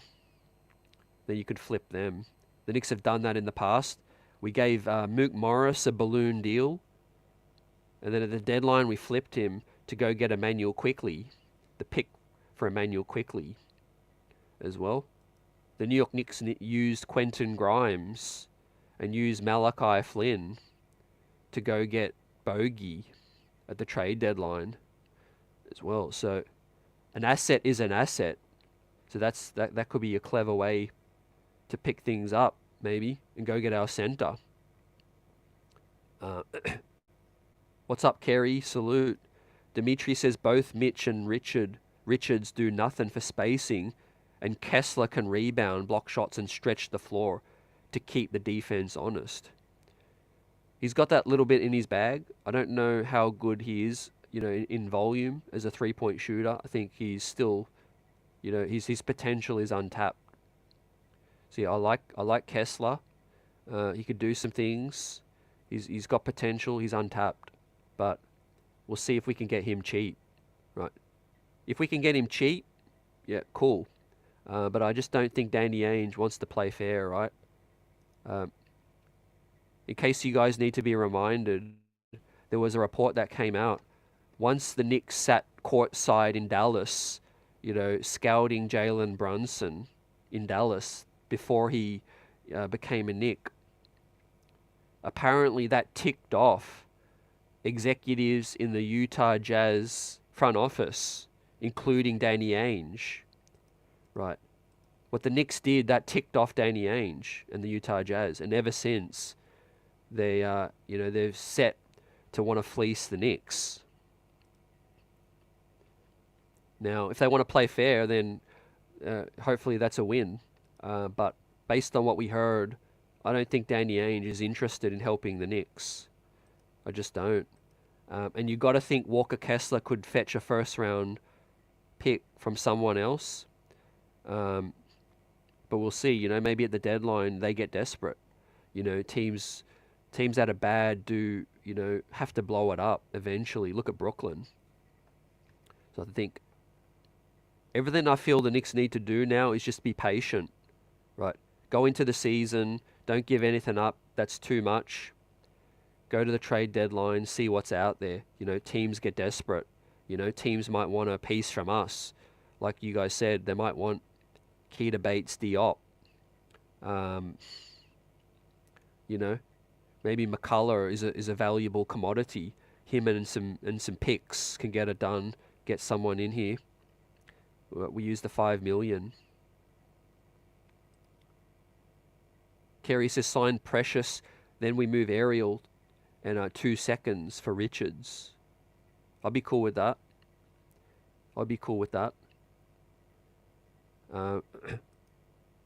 One thing, you guys are quite warm with Kessler and Richards because the Knicks are talking, but of course I'm looking at Tom Thibodeau. And what does Thibodeau prefer? He prefers a sure thing. He prefers a senior, a veteran. He prefers experience.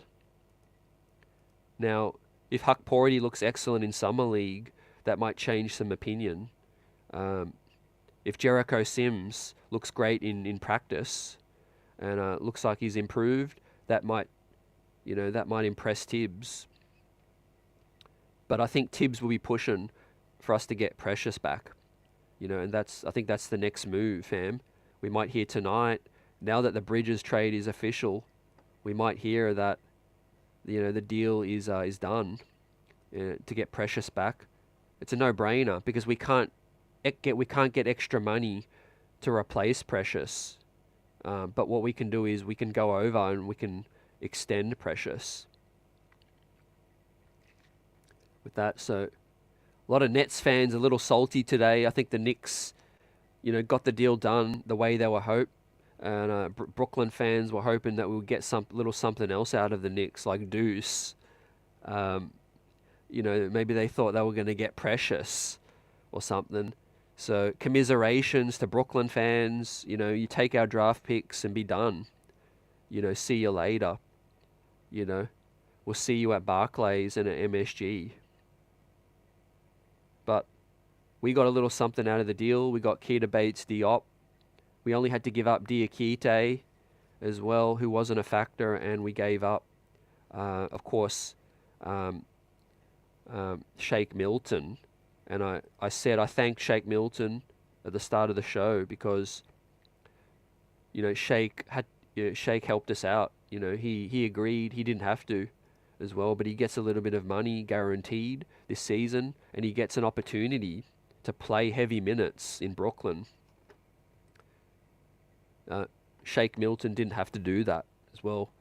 That made this deal a home run because, it really would have got complex without getting Sheikh Milton's deal and the salary to make that happen. We really would have had to get creative, and give up something else.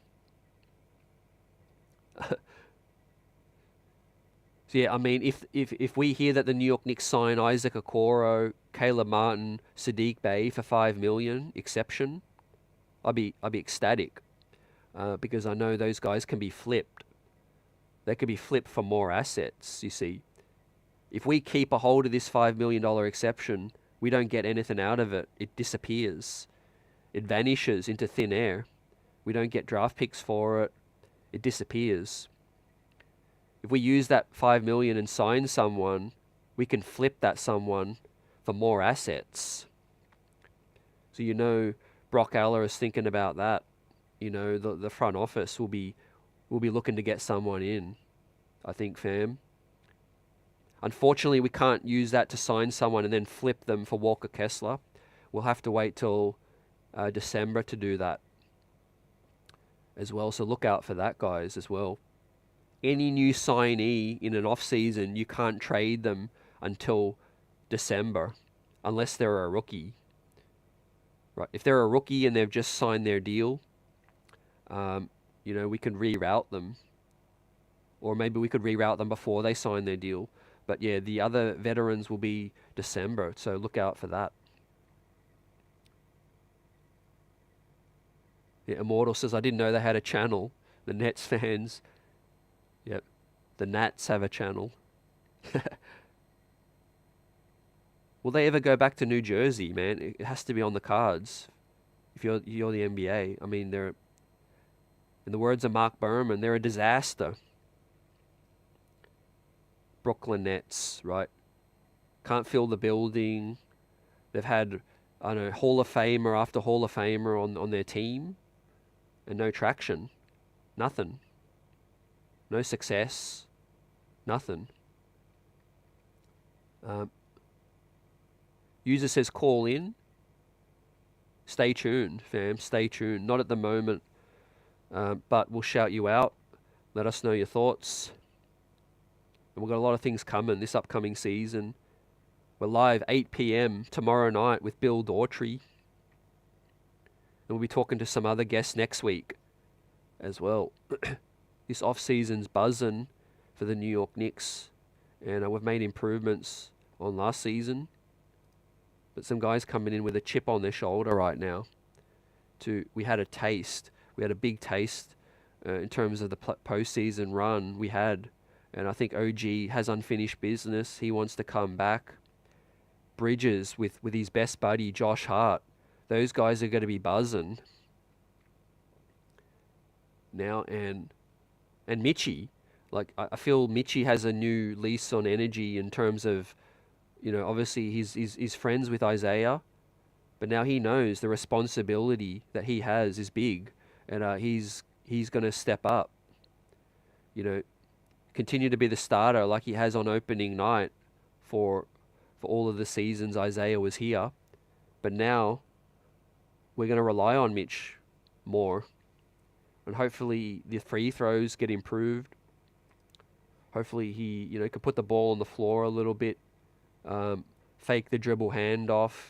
He's not going to expand his offensive game too much.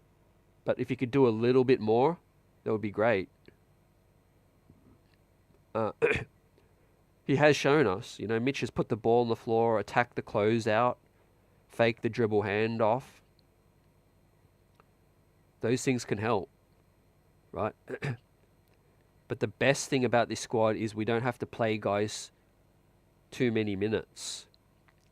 We can keep guys under 30, 32, 33, all of that. Yeah, coach says Tom wouldn't take Duran over Mitch, 100%. Tibbs is big on Mitch as well, because he's improved and he knows the drop coverage. He knows where to be on the floor. He's one of the best defensive centers out here. Fam as well. Hopefully he's in peak physical shape. Again, that's why we signed Casey Smith. He's the guy who can help, Mitch stay healthy and everyone remain healthy too. But the deal is done today. We wait for the teams to announce it, but Mikal Bridges is a New York Knick, right? We don't have to wonder how many picks and pieces are moving now. It's official. It's official now. And Mikal Bridges is here. He's got 2 years left, but we will probably extend him after next season. He'll be extension eligible after Brunson's done his extension.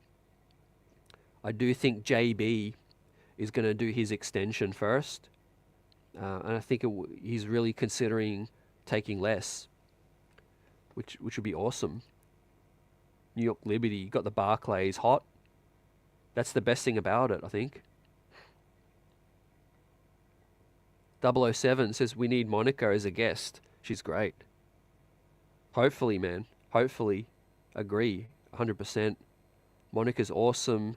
And she's so fun to watch. Entertaining. Smart. Articulate. She brings energy. She's a huge asset to MSG, ESPN. But yeah, stay tuned. New season, new guests, more guests. Appreciate it.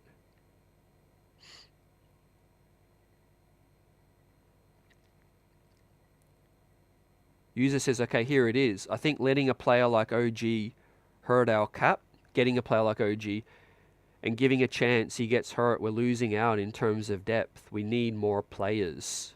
Right, I appreciate your comment. Yeah, I understand there's concern over OG's durability.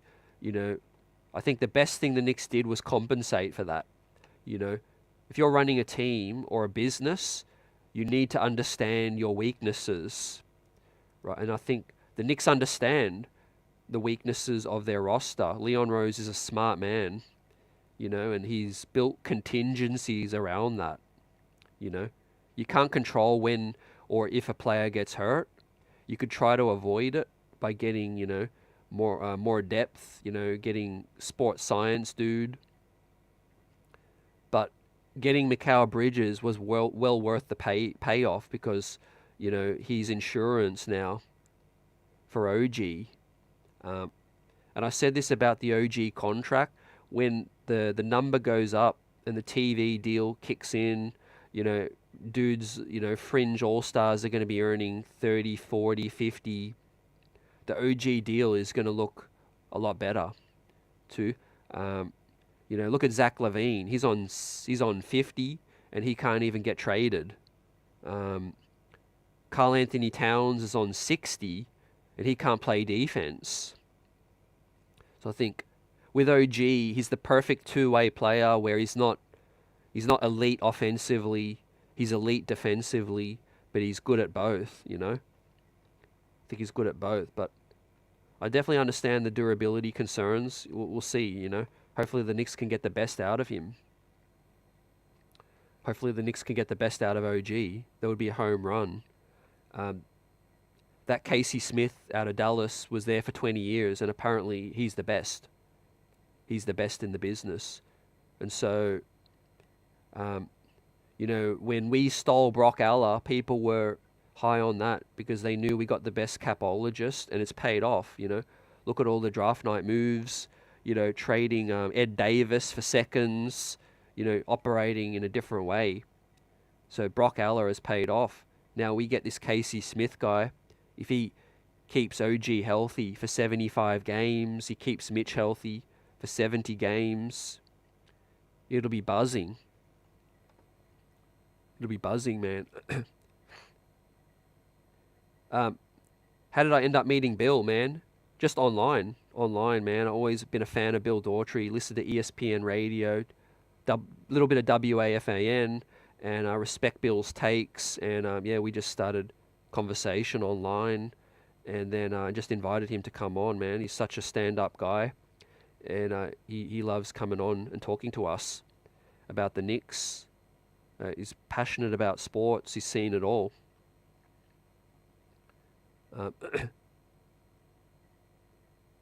But hopefully we can catch up face to face. I know Bill is going to be there when I head to the Mecca, and we'll meet up. We'll catch up.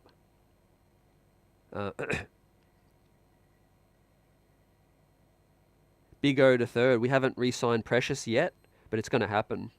It's coming. That's the next move too.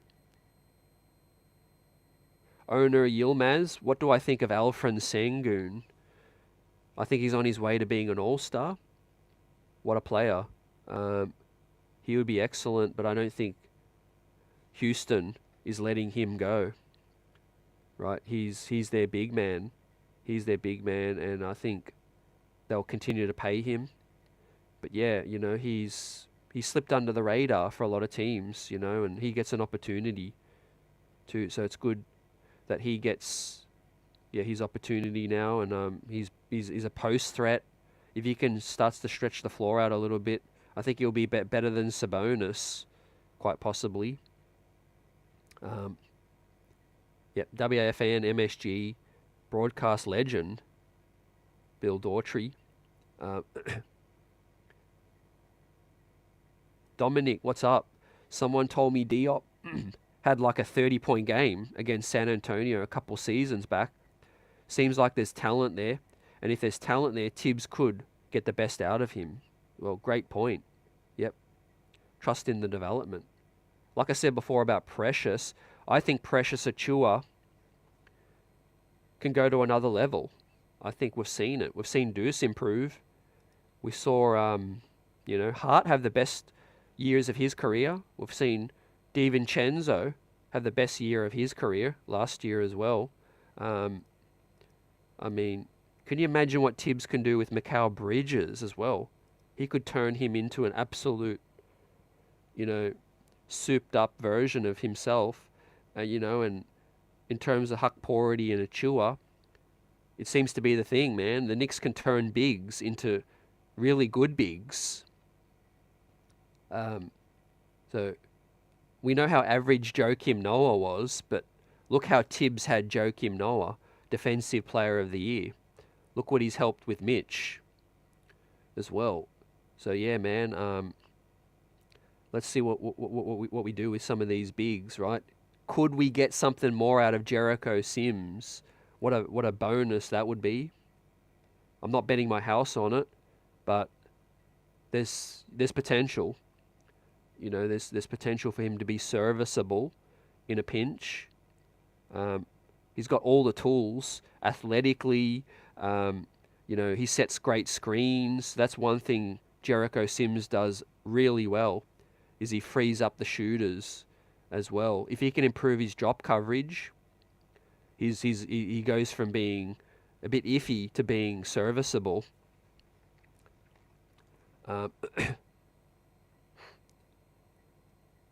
Brian says we have no center. We've got some guys that I feel confident with, but I think we are still looking to bolster that area, I think. Joe says, but Diop is bigger than Achua. I say get both. So we are keeping both. Diop's going to stay. I know a lot of you, let's talk a bit about Duop Reith. So we picked up Keita Bates-Diop, but there's also some fans of Duop Reith as well. I know Duop very well because he's an Australian as well, and he plays for the Australian national team. He played last night, or he played the other night, and he had a breakout season with Portland. So Duop Reith, I really wanted us to pick him up last season, when Portland were dragging their feet. He was on a two-way, and they took forever to guarantee the deal, and we missed out. We missed out on that, but he's with them. They picked up Donovan Clingan. They've got some bigs. They've still got, DeAndre Ayton. So we'll see. Maybe we could swing a trade mid-season, like I said. So the play for me, guys, is to sign Precious, and then use the final exception to sign one of these valuable veterans, and see what's up in December. Call some teams and then make a move, flip. When one of these guys can be traded, flip them for another big.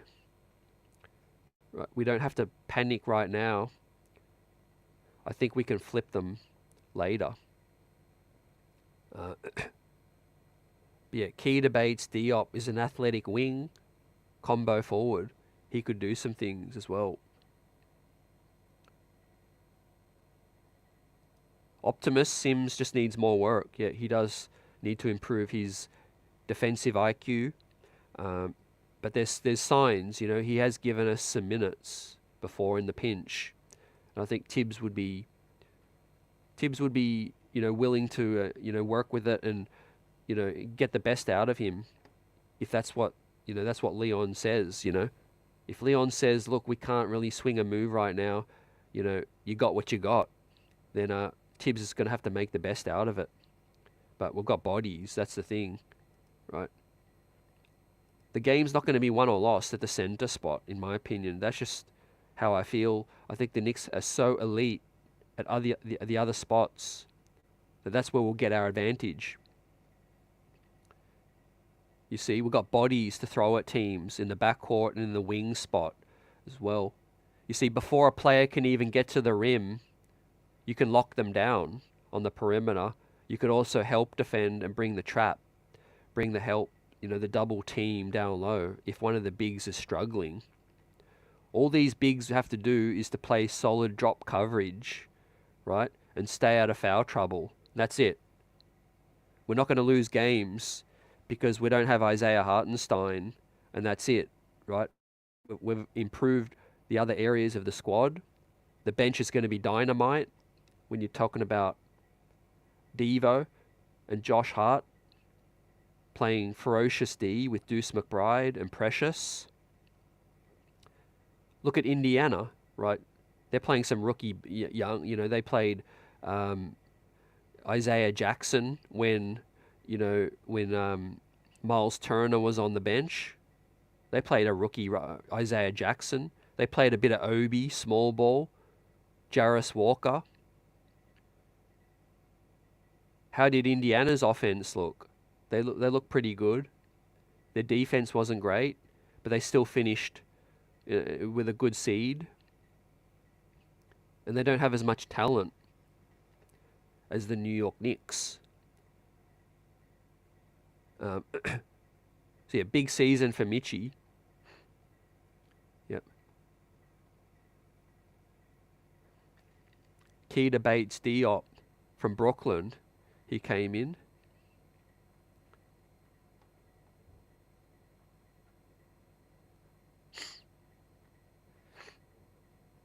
Tariq says the Celtics won the chip without KP. So how CT All was their starting center, 38-year-old? How was their starting 38-year-old center? Yep, those guys aren't the most durable. They still won.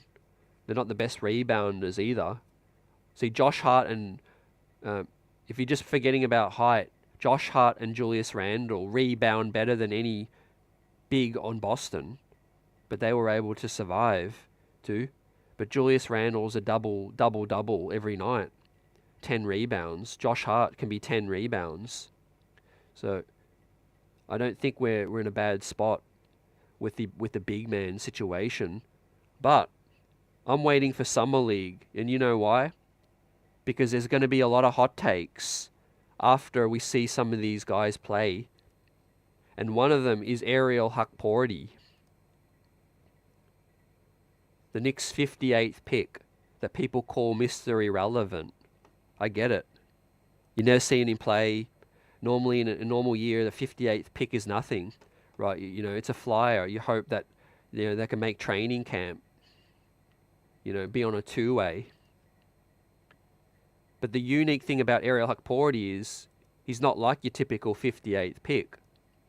He's a 5-year pro playing at a high-level competition in the finals of the NBL, and one of the best bigs in that league, you know, playing big minutes. And what is he elite at? Protecting the rim. Ariel Hukporti is elite at rebounding and protecting the rim. So, I'm going to go through the draft, the pre-draft scout of Ariel Hukporti, right? Here's a clip. He does the dribble handoff, rolls hard, traditional big man, right? He's not undersized. He's traditional 7-footer with a 9'2" standing reach, 7'2" wingspan as well. So all the people saying we don't have a center are technically wrong. We have a center. We have centers. Now the Knicks travelled to watch Ariel Hukporti in January with Walt Perrin and more Knicks scouts as well. And what did they come away with? They came away with the best offensive rebounder in the draft class. Per 36, per 40 minutes was on par with Zach Edey, the number 9 draft pick. Right. Why did he slip, you say? He tore his Achilles. That's it. He tore his Achilles 2 years ago.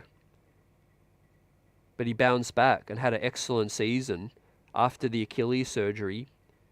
And he had a big season for a team that made the finals. So he's not a draft and stash kind of player. He's not a project kind of player. He's a proven big in a professional league.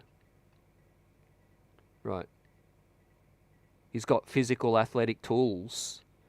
He blocks the rim, he protects the rim, rebounds really, really elite, and can set screens as well. Offensively, he's not going to make a huge impact. Offensive rebounding, he will. But he's got a little post-up game and a little jump hook, which is okay. He's not going to be needed to do much early on. He's just going to need to be a body, right? So we got Mitch, we got Precious, we got this guy, and we got Sims. That's fine for me, you know? And I think if you guys need to see him in action, I get it. You know, you need to see him in Summer League. People need to see him actually, you know, play before, you know, you make up your mind. Big O to third says, I almost bought a flight to Vegas. Salute. It's going to be buzzing, man. Susan says Summer League is the answer. And Brian says the 58th ain't getting minutes, bro. I agree. But if needed, he's there. That's my point. If needed, he's there. Right. Precious is the backup right now. Precious is the backup. But people are acting like there's no one else. That's all I'm saying, right? How often does a team have to go to their third string center? Or fourth string? Not that often. And we've got OG. And we've got Julius Randle as well. So, and yeah, Dominic, as you know, point out what I said, the Knicks get the best out of their big men. You know, the Knicks can coach this guy up as well. He's already great at what he does. Can play drop coverage as well. Yep, he sounds like a dream Tibb center. 100% Big O to third. That's why the Knicks selected him. That's why the Knicks selected him, man, so they could offer him a proper guaranteed contract. You see, I've made this point before, I'll make it again. The Knicks could have let Ariel Hukporti slip out of the draft and just, not use a draft pick on him. So they obviously made all those moves. They got an extra draft pick and they used it on him, a player that they know can help. Right? See, fans only wise up when the player gets selected, but the scouts and the organization does their homework in advance. They fly overseas to watch him. They see what he does and they know he can fit as well. So keep an eye out for Summer League. Ariel Hukporti will look ready-made, right? You will see it. Is he going to be good enough to be in the rotation immediately? That's a bold call. I don't think he will be in the rotation, but based on what I've seen, if he is needed to play some minutes, I think he can be serviceable. And fans might be pleasantly surprised. Right? He's a 22-year-old grown man, a proper 7-footer, that is a beast on the glass as well. He's not going to get shoved aside like your traditional rookie. He's not a project. Again, I say that again. He's not a project. He's been playing pro. He's not out of college. Forget about where he was picked. Right? He tore his Achilles. That's why he slipped. Roll says he is no slouch. Yep. Exactly, man. We got Precious. We got Mitch. Still. Al Tango says, CT, people are sleeping on Ariel. Hulk. Yeah. We were interested 2 years ago, but he got hurt. He plays D, and he's better than Mitch or Precious offensively. Everyone better watch Summer League. Yeah, appreciate your thoughts. I'm keen to see Summer League. Obviously, it's a good level competition, but I think he will hold his own. So I don't want to, compare him to Precious or Mitch in different areas because we need to see him do it. We need to see consistency, but I'm looking forward to it, man.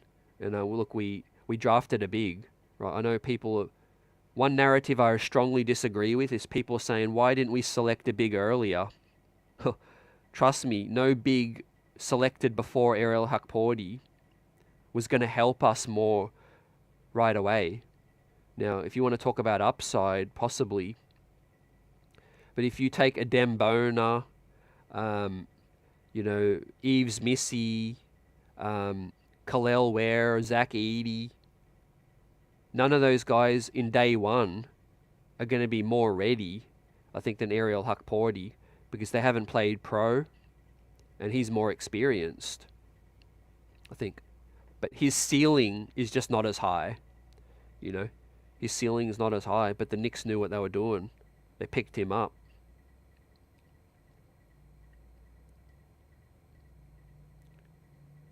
KD, I think KD will stay with the Phoenix Suns. I think he'll retire with the Suns, fam. But yeah, I'll be strongly against that. Julian says Sims was pick 58. He got minutes, as you can see. 100%, man. Great point, bro. It's possible, but what I always say is when the draft is done, where you were selected means nothing. The score is 0-0. It don't matter if you were the 49th pick or the second pick as well. This was a very even draft. This wasn't like, the lottery was great and the rest was like average and then a drop off. This was like the lottery was pretty weak. Picks 15 to 45 were fairly even. And then obviously there was a few guys at the back end. But like you said, Hukporti was in the draft 2 years ago and he was slated to be a late second, a late first, early second, draft pick as well. So exciting times now that the New York Knicks have officially signed Kolek and officially signed Dadiet. and expect the Hukpority and the McCullough deals to come next. Now, maybe they look at Summer League first to decide what they're going to do with each, whether it's a proper roster, deal or a two-way. But I like it. I like the fact that they'll wait, be patient. We've inked our two rookies with the highest upside. And the other two, second round picks, let them, play a little, let them battle it out in Summer League. But I think that those two might look more ready out of the Summer League guys. McCullough is, an older senior as well. Hukpority's, 22-year-old pro. So I think those guys should look like men in Summer League. That is my expectation. I'll be live post-game. We'll be talking about every single Summer League game. If they don't look good, I'll be talking about it. But I expect that they will look good in Summer League. Those guys can D up. Their defense is their calling card as well. So they're both hungry. They're both dogs as well.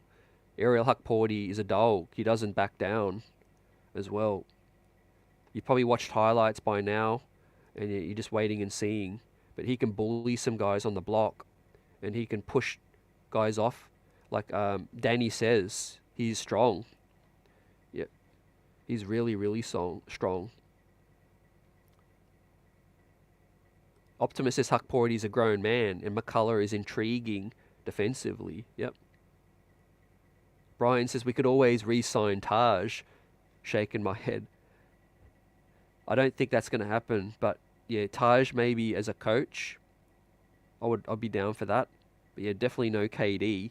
That boat is sailed now. We don't need any mercenaries to come in. We've got a great squad, great chemistry in the locker room. The leaders will stand up.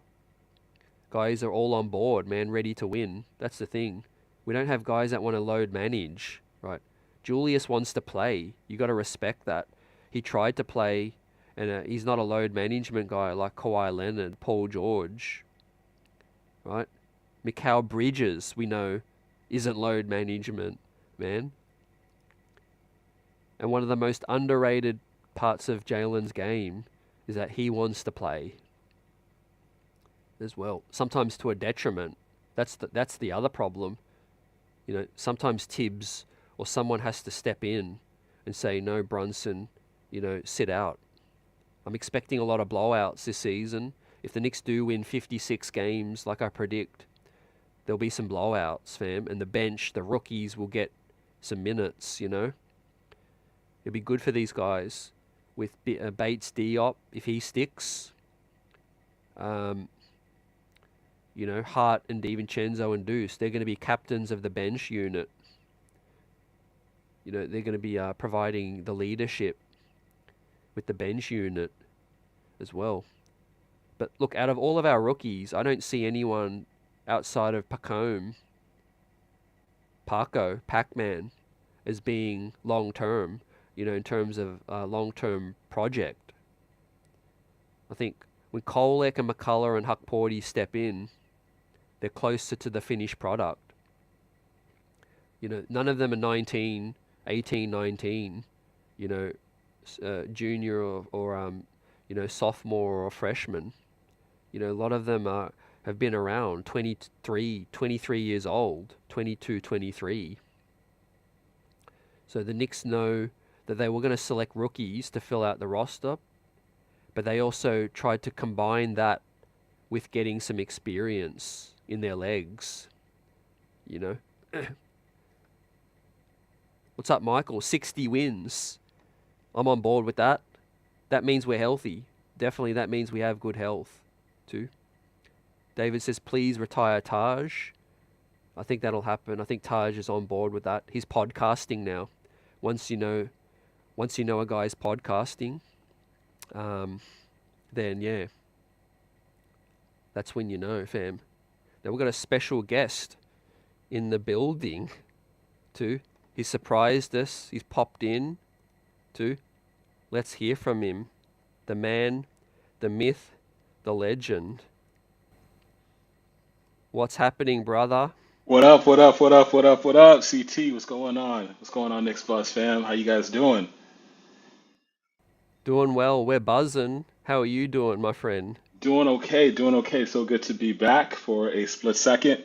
Popped up. I saw my man CT was on. He was streaming. I was like, you know what? I got the phone number. I got the access code. Let me just pop on this podcast today and just give a shout out to everybody and to my man CT.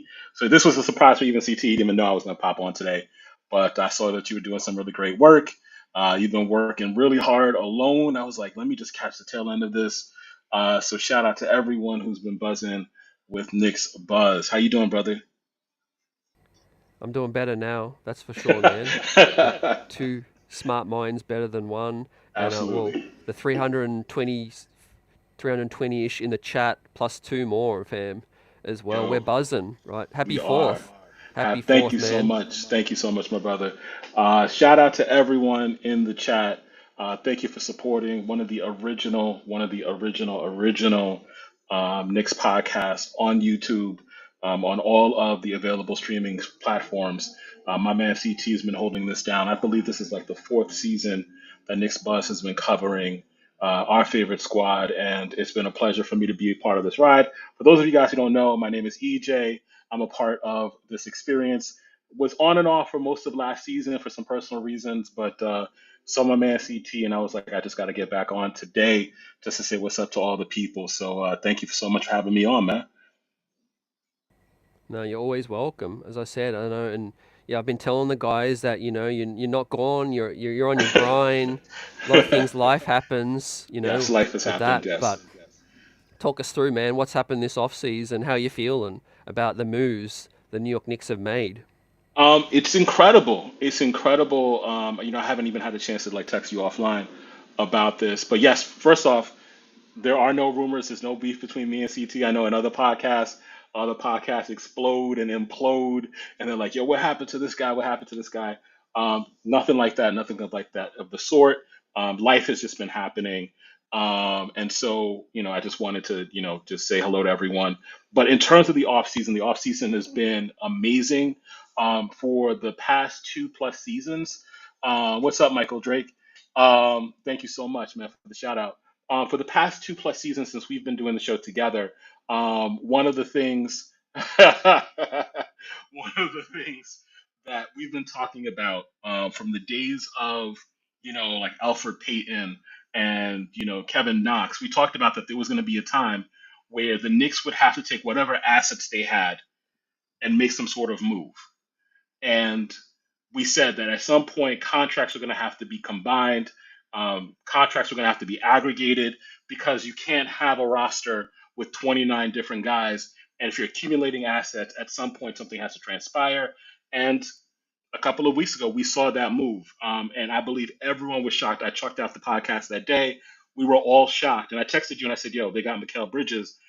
Um, we were all shocked because of who it was. I think this is really exciting. I think that this puts the Knicks in championship mode for not just this season, but for the foreseeable future. And you know what? I need everybody in the chat to really shout out Brock Aller. A lot of us were really fascinated with the names. We love, like, PG. We saw what happened with Spider. But the real winner this offseason was Brock Aller. The moves he's making to keep the Knicks under that first apron. That is not just a move for this particular season, but it gives the Knicks flexibility for the foreseeable future. So as much as ESPN and as much as NBA TV went goo goo gaga for the Paul George trade, Brock Aller really set us up not just for this season, but for the foreseeable next 2, 3 years. We've already forgotten what Milwaukee is. We're already forgetting about Philadelphia in some respects, and we have to put some respect on Boston's name. But the Knicks will be in some Eastern Conference Finals within the next two seasons. So I am excited, excited. Love it, man. Love it. And yeah, believe in the front office for being patient through the Yeah, the tricky times. It ain't a microwave where you can just become, a deep squad or a championship contender as well. It goes back to keeping those picks, which we did. We stayed patient drafting and developing some guys with Barrett and Quickly to get, OG deal happening as well. How were you surprised with how draft night panned up? We've gone through the days where we traded it out completely and we moved on from all of these picks, but to add more depth now with these guys, and we've signed a few today, to bring in to give us some youthful energy, but also something for the future as well. Yeah, it's one of those. I think that we've been saying this actually for a while on this particular podcast. We've been talking about how the days of the big three are dead. Like we've been talking about how there've been a number of different teams since LeBron left Miami that have tried to replicate this idea of three major superstars. And if you have these three superstars, this guarantees you some sort of run at the championship. And I think even the Knicks, in that season where we thought we were going to get Zion and KD and Kyrie, there was this idea of building a big three. And I think that particular offseason, I'm forgetting which one it is, it may have been 2019 into 2020. That particular offseason was so transformative because it allowed us to move away from this idea you need three big contracts that will stifle the depth on your bench, and it forced us to start to accumulate pieces that one had undervalued contracts that allowed us to make multiple undervalued contracts and allowed us to build draft assets. And so this is why we're sitting where we're sitting. And if you actually listen to some of the basketball heads who really are fair or really objective, they're not just talking about the Knicks for next season. They're talking about the Knicks for several seasons to come. Because if you look at Milwaukee's cap situation, they're in this kind of difficult position because at some point, that Chris Middleton, that Brooke Lopez, that Dame Lillard, all of that money limits your ability to have flexibility in terms of where you can go. So, picking up pieces that aren't necessarily big names, but they're serviceable and they can grow within Tom Thibodeau's rotations and his depth in terms of the bench, that all makes me very excited. And I wish the season were starting tomorrow, frankly. Amen, amen. And also Summer League.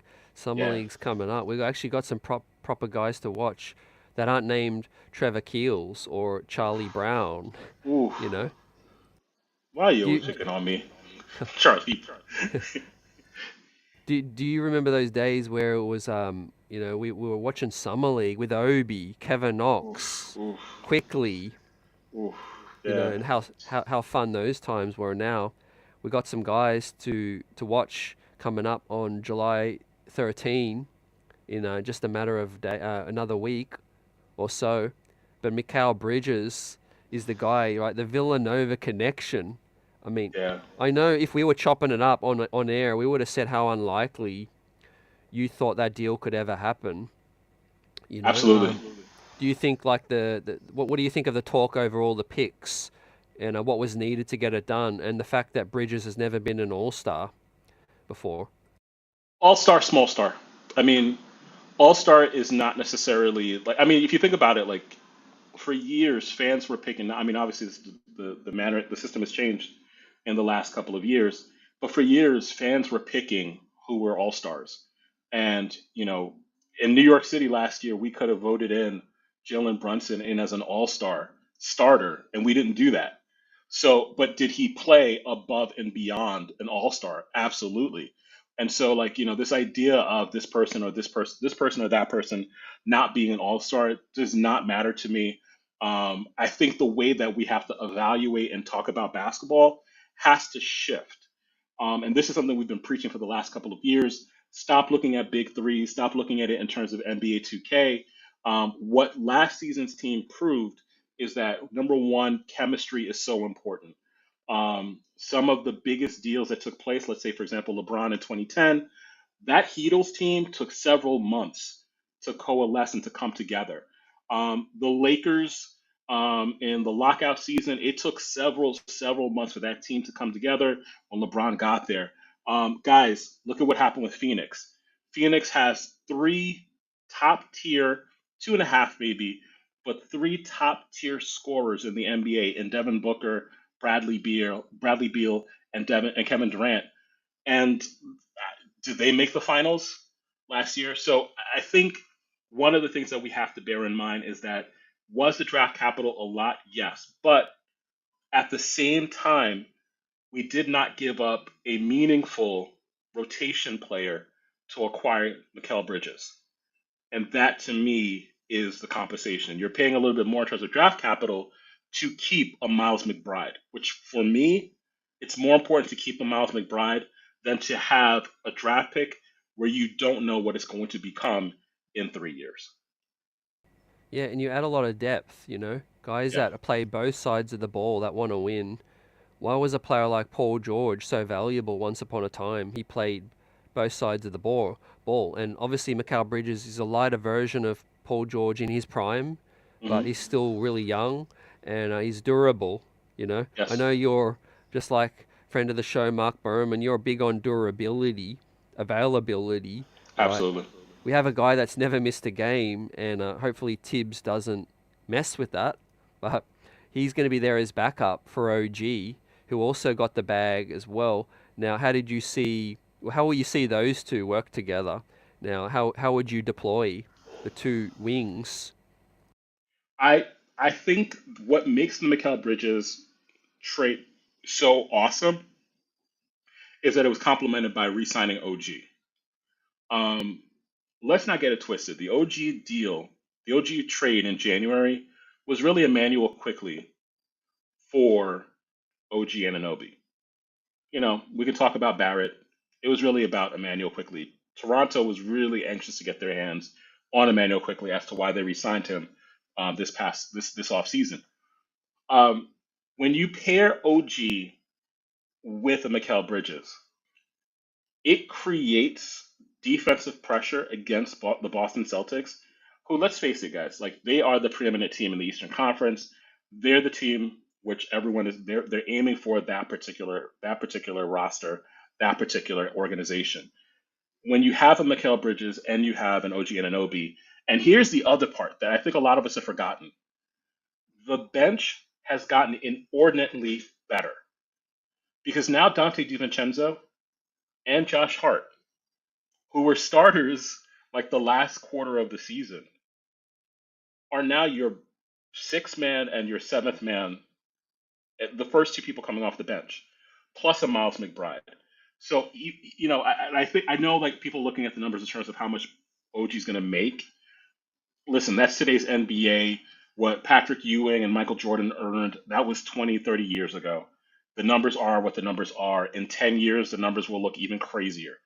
But that was the price of doing business. But when you pair those two together, listen, this team, Coach Thibodeau, we saw a glimpse of it this past January. I'm excited to see this team in action and possibly contend for a top two position in the Eastern Conference. Yeah, Tibbs will have his work cut out now, EJ, because he's been evolving on the Hmm. margins and he's got more weapons Yeah. now, offensively and defensively. The key for me with Jalen Brunson is I don't think, well, obviously he doesn't need to look to score as much as Hmm. he had in the past. I mean it was literally Jalen Brunson go to work in the Yeah. playoffs Yeah. now. But DiVincenzo off your bench, and when you talk about Josh Hart off the bench now as well, Miles McBride I think is going to take another big step. Great that we were able to keep him out of any deal. Hmm. Now Brunson move the ball more, and also what do you think of the big man rotation? Speak on that because that's been the Yeah. main topic over the last few days. Do we just bring Precious back? Are you cool with that? Would you make a move for Walker Kessler, Nick Richards, fellow Jamaican? I like the idea of bringing back Precious, um, because Precious, it's a known quantity. Precious also seems to be a culture guy, and you can't have enough culture guys. Walker Kessler, like his numbers, they jump off the page, they leap off the page. They're the kinds of things that, like, if we're looking purely at the basketball stats, they work, right? But in terms of culture, which this team, I think the ascension of this team, the ascension of this organization, has largely been because they've established a culture. And we talked about this 2 years ago, how we were hoping for a time, and I won't forget this conversation. We were talking with Berman about how important it is for every level of the organization to be aligned with one another. Because 2.5 years ago, when the talk about firing Thibs was so pronounced, and it was very clear that Thibs was on the outs with Worldwide West. It was so clear, and Burma was like, "Yeah, there's some rumblings about that." This is the first time where it feels like Leon Rose, William Wesley, Brock Aller, Gerson Rosas, Thibodeau, the associate coaches, the assistant coaches, and the players have this clear vision of what the culture is.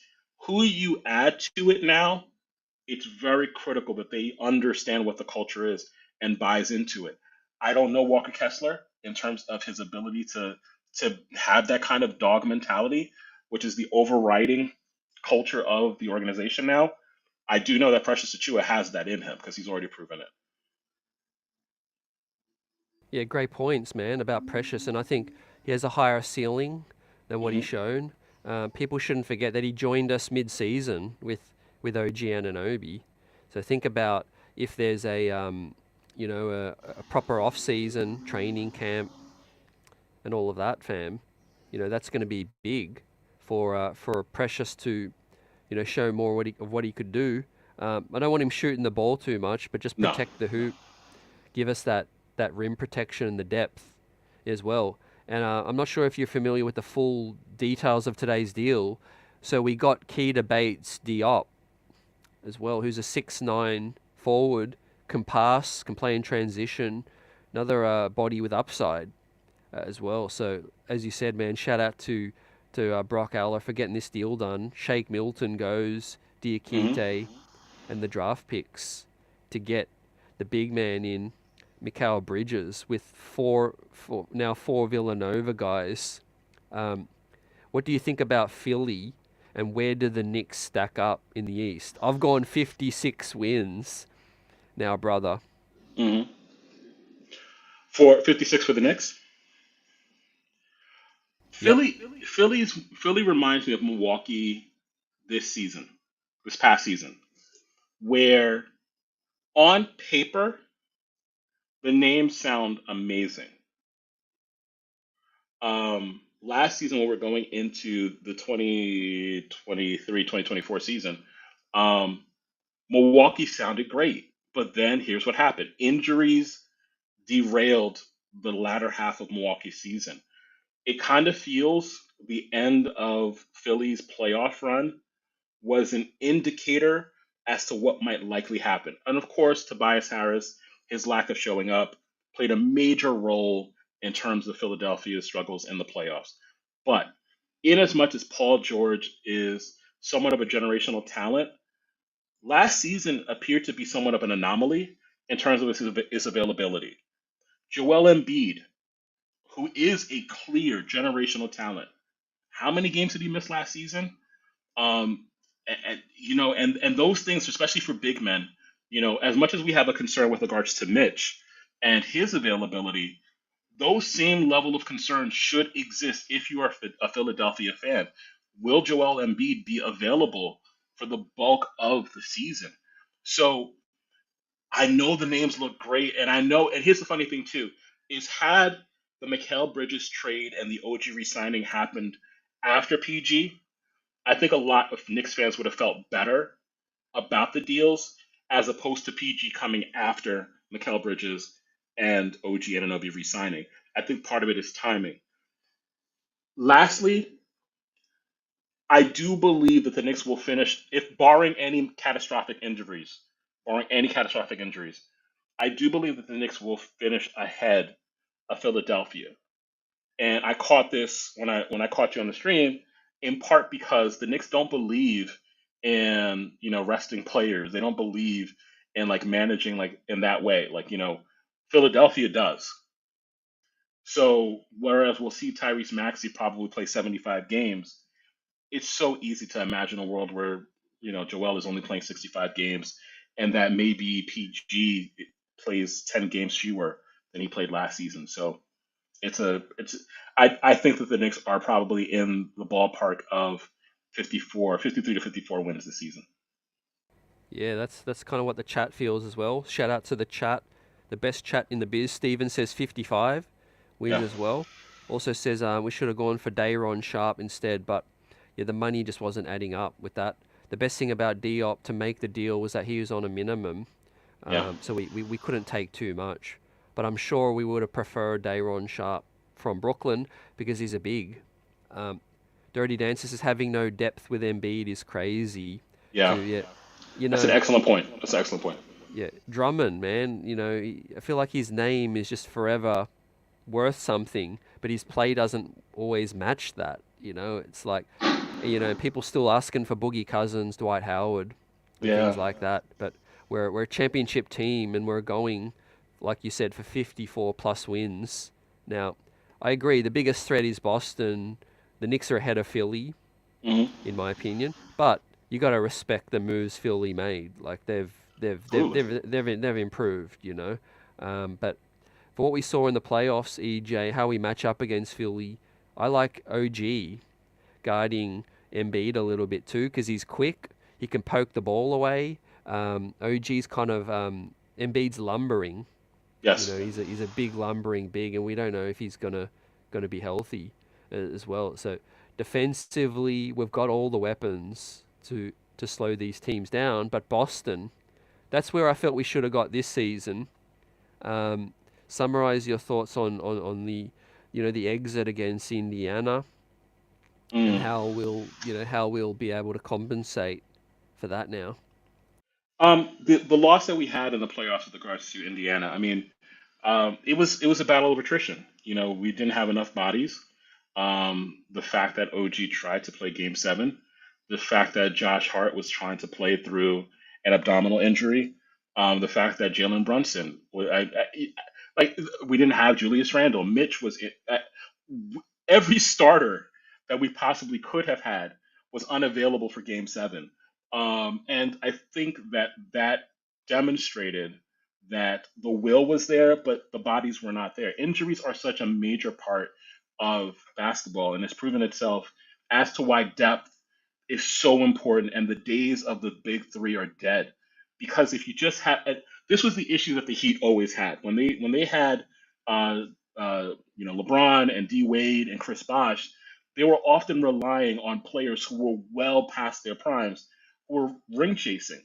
And so I think one of the lessons that was learned this particular season was if we're going to do this all in push for our fourth major piece, we have to make sure that we still have young, energetic pieces that if something were to go wrong, a Brunson could be spelled. We have a replicable part in a Mikal Bridges, who if OG's unavailable for 10 games, we don't lose that premier 3 and D guy. That is one of the major lessons.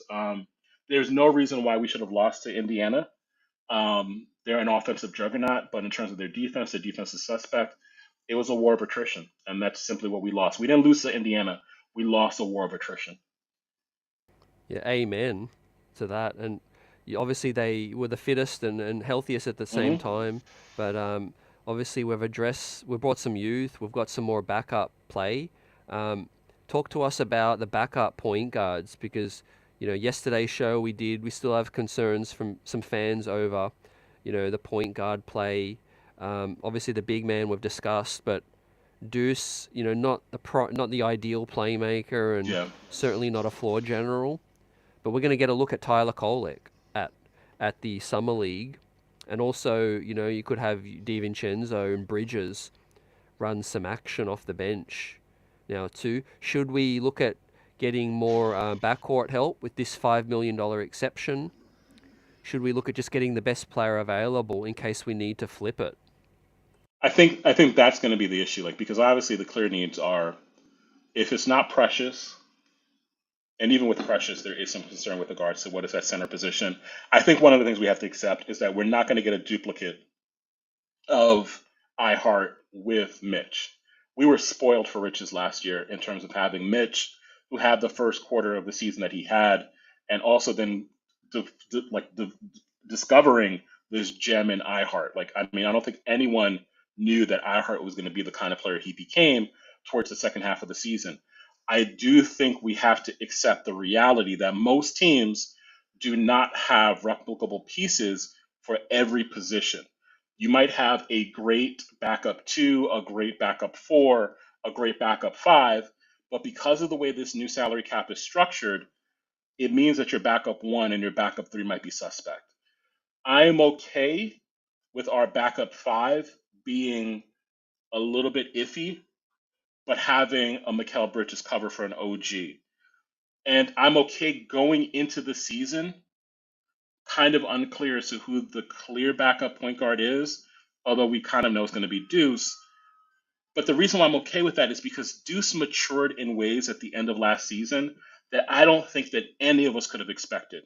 And so who's to say that he also doesn't mature in terms of learning how to manage a game as a reserve point guard and having some sort of maturation in his game in that critical fourth season for him.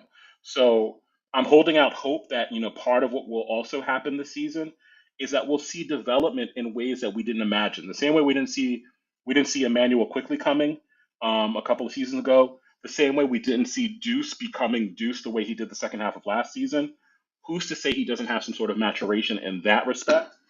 And I think the other person that we forget to mention, hoping some sort of maturation also happens in this game, is Jericho Sims. Probably less likely than Deuce, but if Jericho Sims can develop some sort of offensive something and increase, I think the big thing, my big issue with him last season was just his concentration and his persistence in terms of remaining dogged in defense. So if there's some sort of maturation with those two players, those are players we've acquired just simply through their growth. Yeah, I love that, man, growth, because with Deuce, he had a pretty ordinary playoffs against Miami, the season before. And what did he do? He came back better, came back as Yes. a as Yeah. a as a as, as talent. And what is he going to do that I expect this season is to be even better, because no greater teacher is the playoffs. And he went through a battle with 2 rounds, learned a lot going up against, the likes of Lowry, Maxey, Halliburton, TJ McConnell. He did get schooled. He got Yes. schooled a little bit by TJ McConnell, but so did everyone. Um, and that's why, I like our pickup in the draft. We got a dude. Do we get a Kyle Lowry and complete the Infinity Stones? That's up for debate, Yeah. man. I'm Yeah. I'm not I'm not losing sleep over that, Yeah. because I know Deuce is going to be solid. And that's part of what we ran into last season. I think that there was a point last season where the numbers kind of like the numbers of players that we had in the rotation kind of became an issue because there are but so many minutes that you can allocate, right? So I don't necessarily want to have a Kyle Lowry when he expects to play Kyle Lowry numbers when he's no longer that Kyle Lowry, And I know that I just said Kyle Lowry like 4 times. I apologize for that. But like I don't have an issue with and Tibbs, to his credit, and I think this is really the off season for this. Let's give people credit for the great work that they've done. It was 2 years ago where many of us wanted to fire him.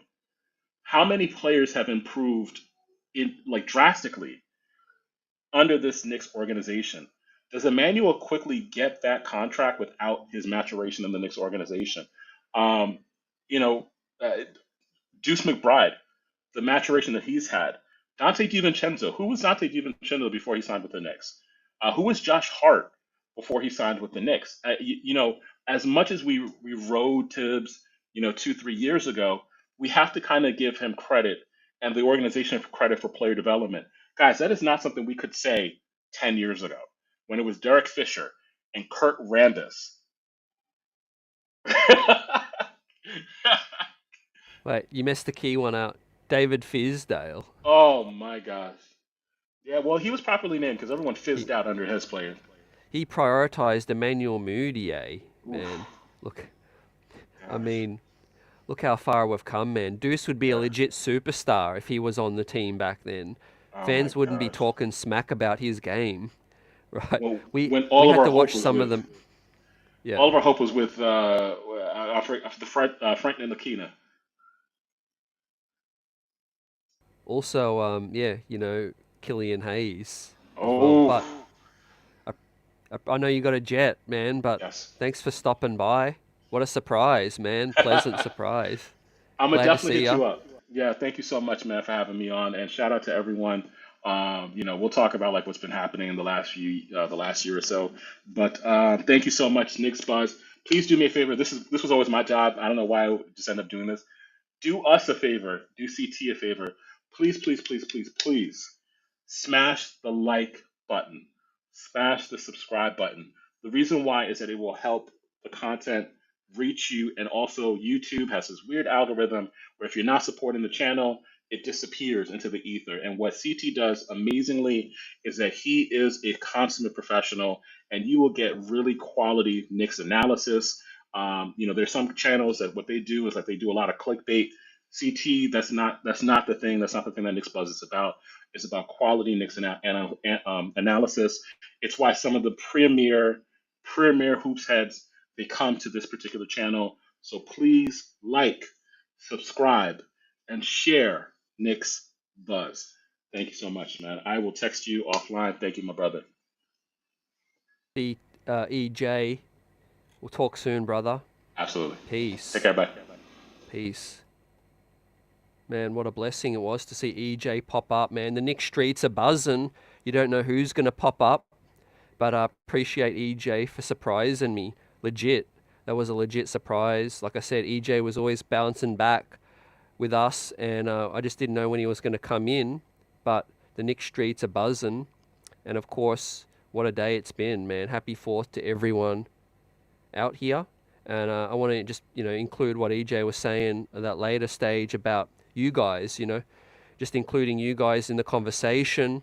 This is why I do this for. I enjoy it because I want to hear your thoughts, man. I don't want to speak for the whole show. I want to hear your thoughts coming up. Knicks Nation, the best fan base in the world with the best chat in the biz. And now we're making moves. Dirty says, you improve every year, otherwise you get passed up. It's the new Knicks culture. Yep. I just think we're not going to die wondering, because everyone's got an expiration in terms of the front office. Leon, Tibbs, we've seen so many regimes miss out. We come so close, 94, 99. And I just think, this front office is all in now, legit.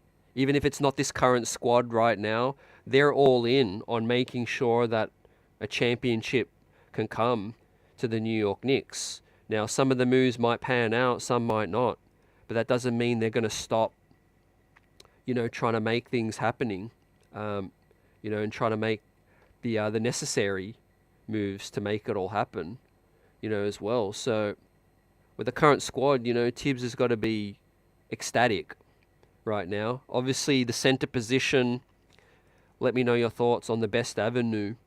But I do feel like the Knicks signing someone with the exception and then using that to flip at the trade deadline, I think that could help us out.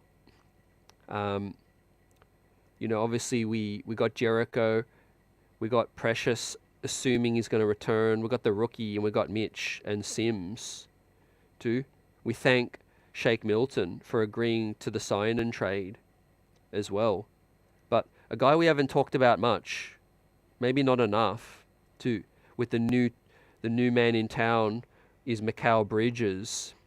But let's focus a little bit more on OG Anunoby, how we can maximize his game with the squad. Because by far, for me, OG Anunoby, the reason you're paying him what you're paying him is because he's the most versatile player on the team, right? Talk about a guy that, Philly would have emptied the bank.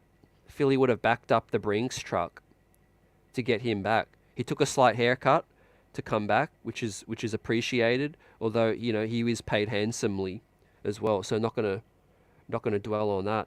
But what OG can do is, there aren't many players in the league that can switch onto a big man like Joel Embiid, right? Or can lock down the point of attack. Or can switch off their man and on the help side and then swat you at the rim as well. And what I was pleasantly surprised with OG Anunoby was his ability to play above the rim. Remember that play?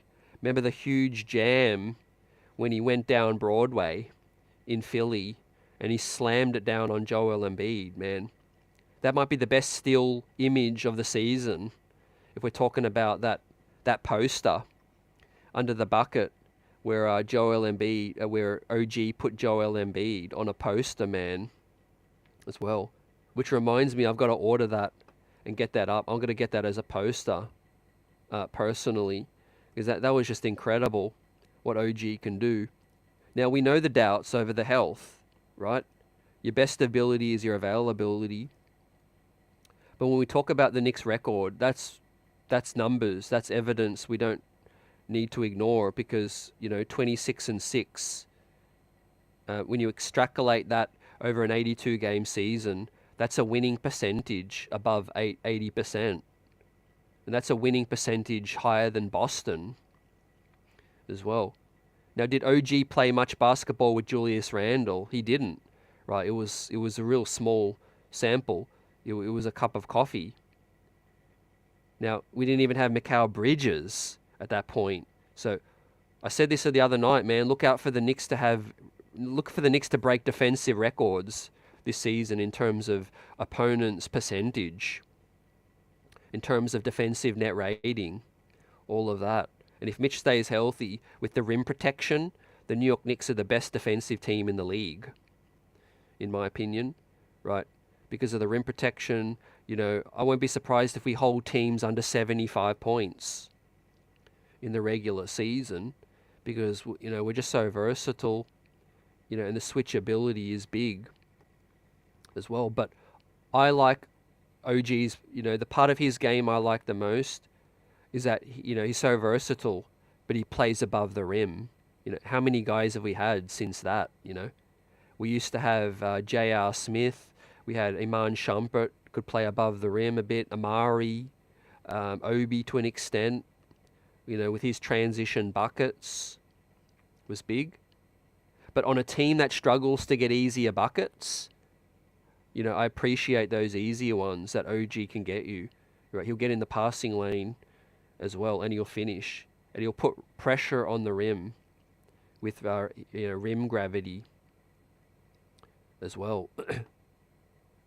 So, in terms of health concerns, hopefully Casey Smith can get the best out of OG. But look, if OG plays 65-70, I think that's about where we could expect with his prior health concerns and that. Maybe we get an outlier. Maybe we get the best season ever out of OG. But Bridges being here just makes things so much easier for us. But yeah, Embiid's knees, as you guys are saying, that's a concern. Paul George's knees. I mean, that's a big concern for them. Michael says OG and Randall will bowl. Yeah, so much versatility, guys, defensively too. Now, you might even want to play OG more with the bench lineup or swap him with Mikal and play Mikal more minutes with the bench as well. Well, he starts, but I mean, play some significant minutes with the bench as well, because positional size those guys provide as well, which is amazing. And the deal is finalized now. We've got our 2 wings done, and we've got Bates-Diop too.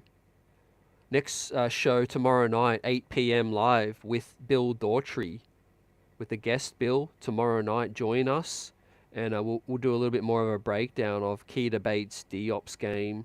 I'm sure we'll get some more news over Huck Porty or McCullough and their contractual situations. Summer League squad has to get announced, and I feel like that might hit tomorrow. Now that the major news is out of the way, I think we'll start to hear more about Summer League as practice kicks off. I know Charlotte's commenced their practice. I got to think that the Knicks Summer League practice is gonna kick off.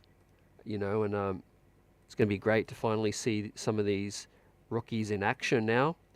I predicted it. Bacombe Dadiet was not a stash, right? Some people weren't sure.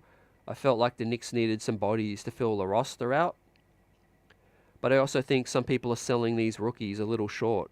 I think, if you really, dig among the weeds, as, I do a lot of draft coverage, and I know a lot of you have joined us for our draft coverage. You see and you hear word around the league, around the scouts, that, this guy can play. This guy can do a little bit more than people think. I'm a big proponent of guys playing pro in terms of helping them and getting experience.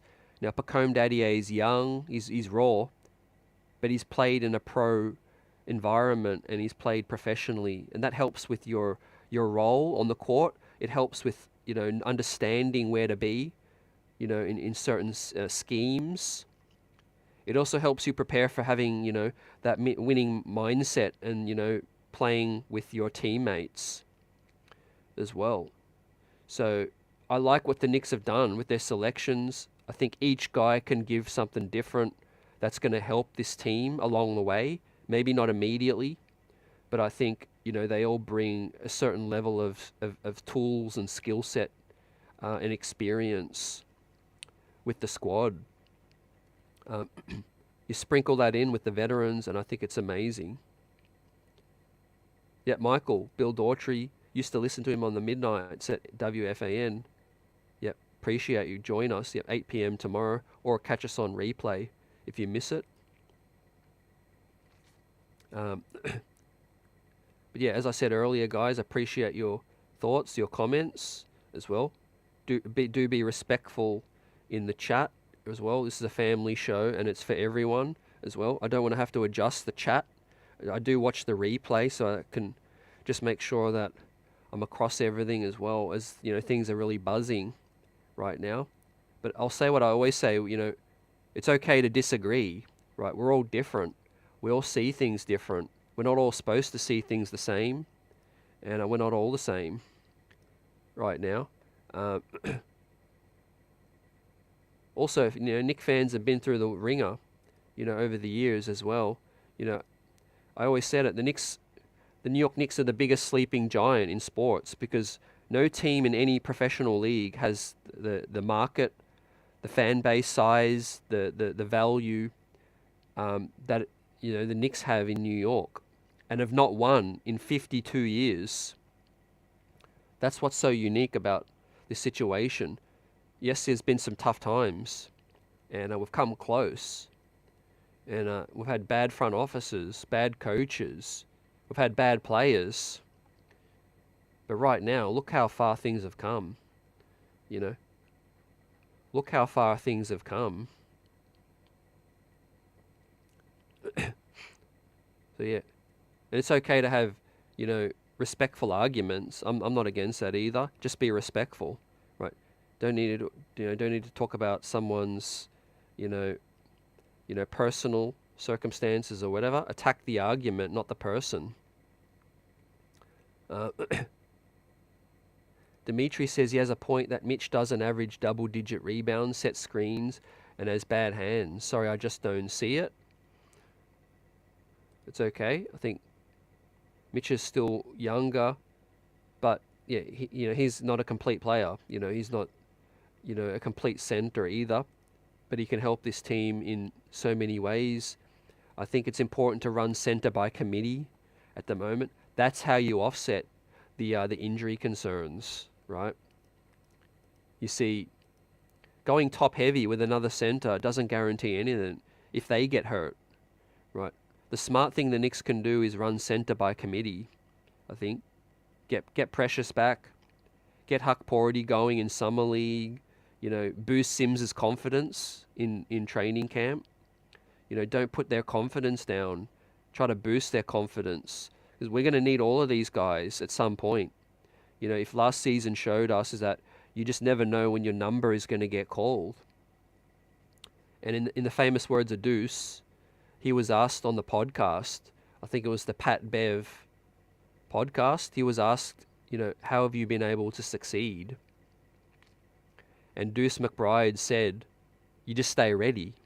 I stayed ready, and I didn't have to get ready. You know what I mean?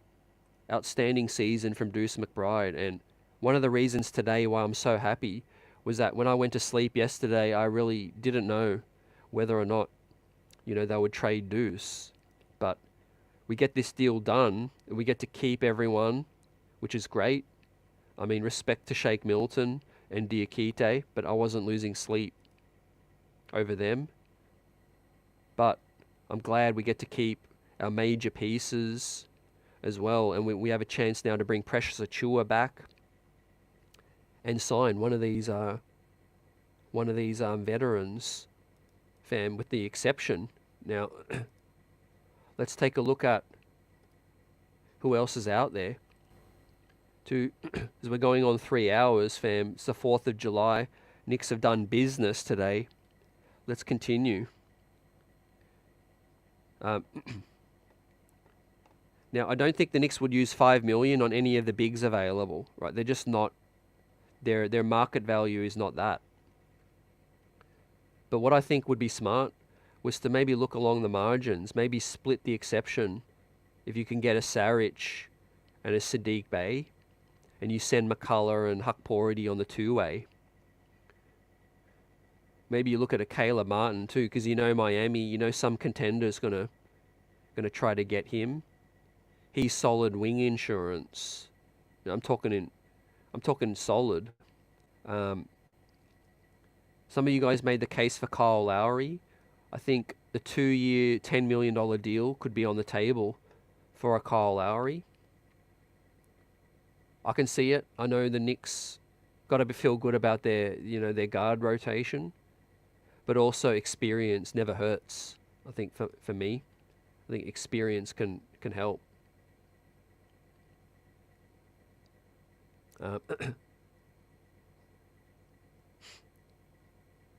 Carl says, Yo CT, are we a first apron team? And if not, what's our MLE? Salute, Carl. Welcome. We are past the first apron. We're in the second apron now. We're just below the second apron. And our MLE is going to be 5.2. 5.2 is our MLE, and we're past the first apron. We're below the second, so we're in a good spot. We can re-sign Precious. We can go over the cap because we're 17 million below the second apron.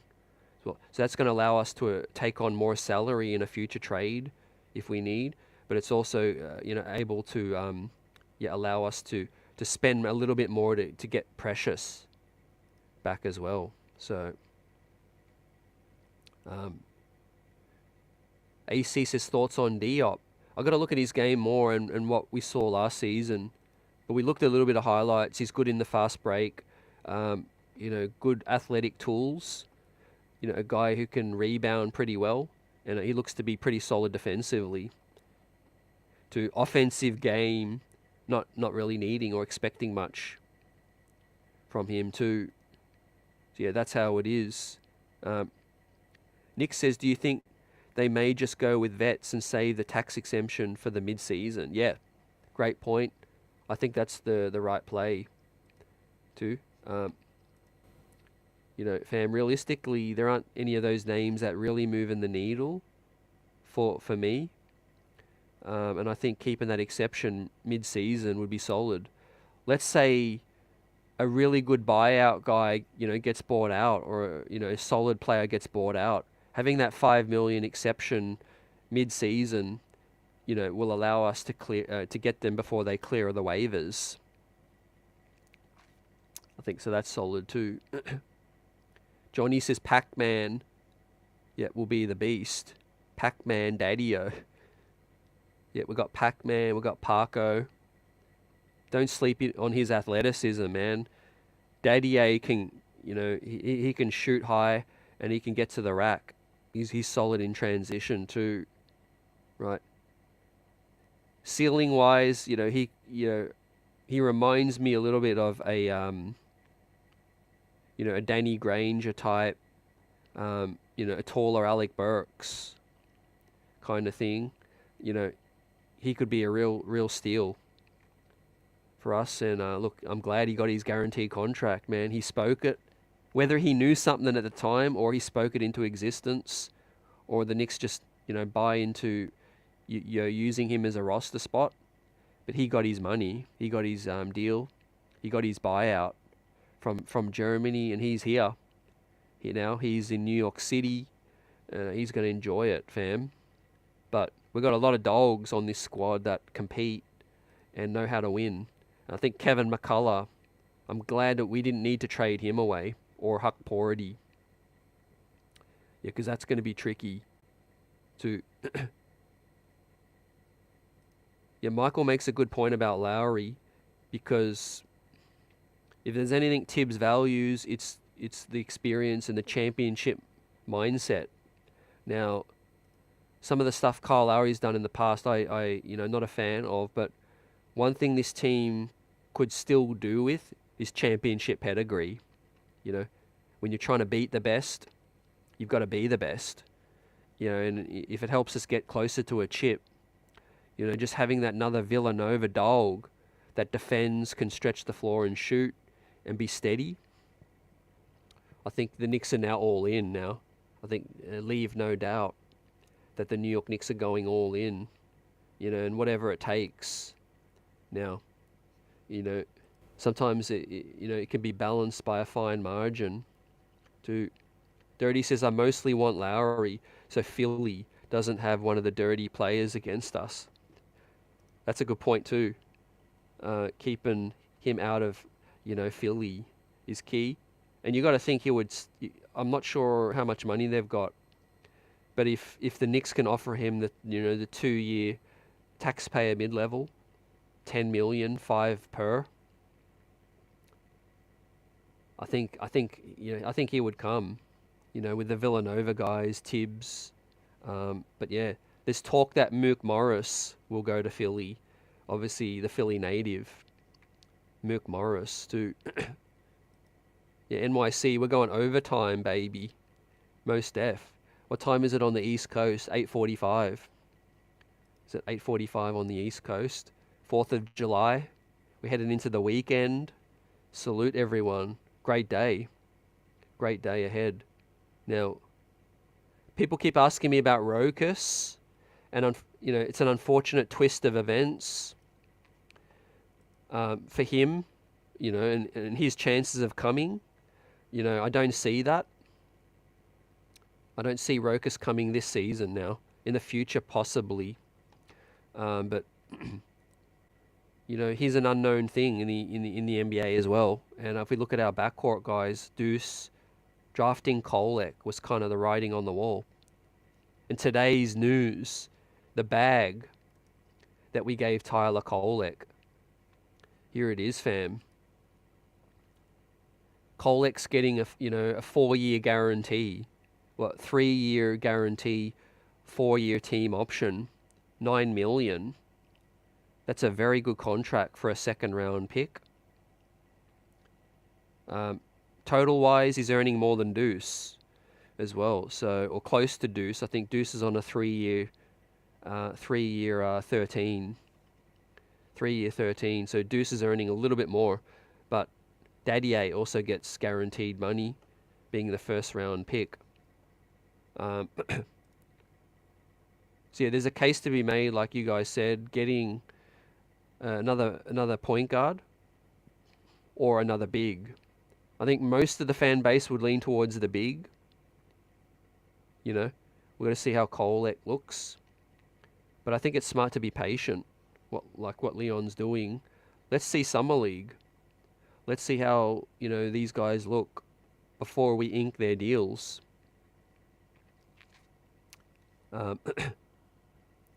Frederick Weiss,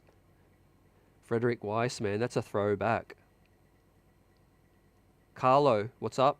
Having an actual center would be good just in case Mitch gets injured or the Knicks could be undersized. Yeah, based on the reporting, I think that's where the Knicks are looking. I think that's their priority right now, is to see what's up with Nick Richards or Kessler. And obviously they're going to bring Precious back. That as we talked about tonight, they're not going to lose anything. And yeah, we can still use the 5 million exception. Dimitri, salute. Dirty says he can be our scumbag, which is Kyle Lowry. He does the things on the margins, questionable. But if he plays for you, then, you know, anything to help us get a little bit closer, as long as he doesn't cross the line. I don't want him to cross the line. That could hurt us too.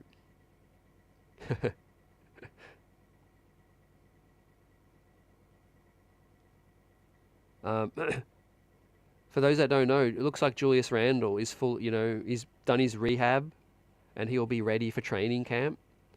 So he had his procedure, you know, no setbacks. So Julius Randle should be healthy for the start of preseason training camp. Now we know the New York Knicks schedule has dropped. And with that said, the New York Knicks will be playing Hornets, the Nets, the Kings, and the Pistons first up, and one more game. And of course, we're waiting for the NBA schedule to drop. Opening night, who do you think we're going to get? Right. A smart betting man. If the NBA is looking at revenue, they're looking at ratings, they're looking at a Boston-New York matchup, right? Or obviously Philly are going to be thrown in there as well now that they've made their splash. Of course, the Atlantic Division is the best division in the NBA now, with Boston, the Knicks, and Philly, and a possible, you know, playoff play-in Raptors, if they can get there as well. 4 out of the 5 teams could be there as well.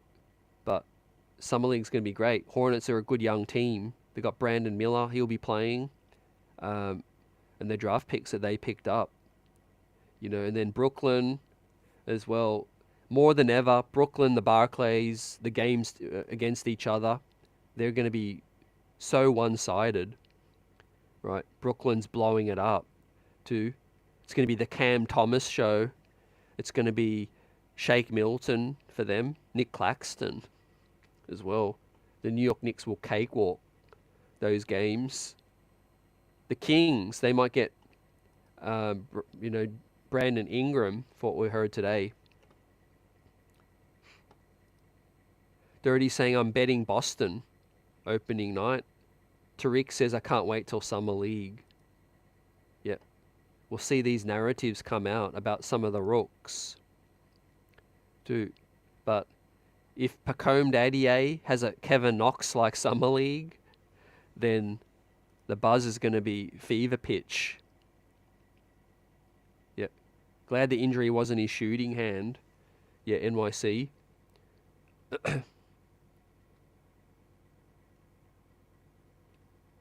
Yeah, El Coriano says Kyle O'Quinn, only 34. Yeah, some people have suggested Kyle. He's been playing still. He's overseas. But I think the Knicks don't want to go. I don't think they want to get someone who's out of the league at the minute. And I think we're in a pretty good spot right now. Dadiet did take a little bit of a haircut, 80% of the deal, and he'll get 120% in years 120 in years 2 and 4, 2 through to 4. So thanks to Fred Katz for that update. And for you guys wondering a little bit more about our cap situation. So the fact that we weren't hard capped today, we passed the first apron and fall below the second apron. We've got 16.9 million in breathing room, right, before we get hard capped at the second apron. So what that means is we don't have that money to spend, but we can take back more salary in a future trade. We still have a little bit of that wiggle room with, you know, being 17 million below. What we can pay is we have the flexibility to then overpay Precious, and we also have 5.2 million exception to get someone in the building as well. And this is after already signing our rookies. So Pacome Dadiet, Tyler Kolek have signed their deals today as well. Congratulations to them. I mean, it feels like the best of both worlds, guys, because we've got a championship team, and we've got 4 solid rookies to see, play in the summer league, and hopefully, be there if we need later at some point in the season. Kolek attacks the offensively in the pick and roll, gets downhill, looks for the alley oop, past first point guard, but competes. Not a defender, but plays hard defensively. Will hold his own. I think he's the first to dive on the floor kind of guy. He'll draw a charge. He'll scrap for the loose ball, but he'll also, set the table and get the ball moving. To 23 years old, experienced. To Kevin McCullough is a defensive beast. Well, can guard up on size, is a Josh Hart clone, basically. I mean, if you need more evidence that Tom Thibodeau is a Josh Hart fan, Josh Hart stan, we draft a player, of similar mold in Kevin McCullough, but he's 3 inches taller. Kevin McCullough has got the extra length too. He's not as built as Josh Hart yet, but he's longer, and he can stretch, his arms. He's got wider reach too. He can guard some 4s. Kevin McCullough as well, good at the point of attack. I've seen film. He gets in his defensive stance. He'll bend the knees. He'll put the arms out, and he'll stop penetration. So look out for Kevin McCullough's defense to be his calling card. But he can shoot 33% from 3 on 4 attempts. So he's not a real floor spacer at the moment, but he's got potential there, Assuming he's going to have less attempts, maybe that percentage can jump, hopefully to 36, 37, even 38% with more spacing too, guys. Don't forget, the NBA game has more spacing, which is excellent for these guys. That's why you see sometimes college guys look restricted in college, and you might put a cap on their ceiling. But when college guys get to the NBA, if they're developing at a good rate and they're confident, they can capitalize on the opportunity to play. We're seeing a lot of rookies come in and look more ready. It just depends on the individual and whether they're ready to take the opportunity, whether they're confident and attacking mindset. Because the NBA has more spacing. And we've seen before, if you're a rookie coming into a championship kind of locker room, the growth can get accelerated,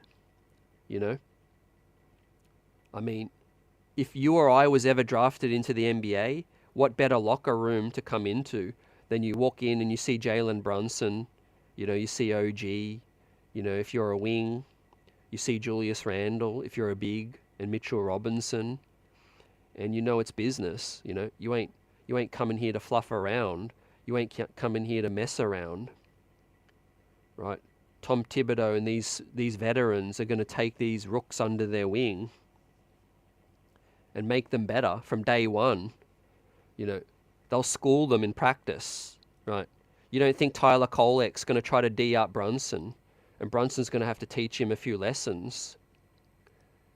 Teach him a few tricks of the trade to make him a better guy as well. Josh Hart's going to run through Kevin McCullough just to make sure, he knows how to defend. And Dadiet is going to learn from Mikal Bridges and OG Anunoby when it comes to practice as well. See, there's one myth about Tibbs, right? That he doesn't like rookies to play them in regular, minutes. But what Tibbs likes is practice. Tibbs likes practice bodies as well. He said if you perform in practice, you get an opportunity. I think these practices are going to be insane too.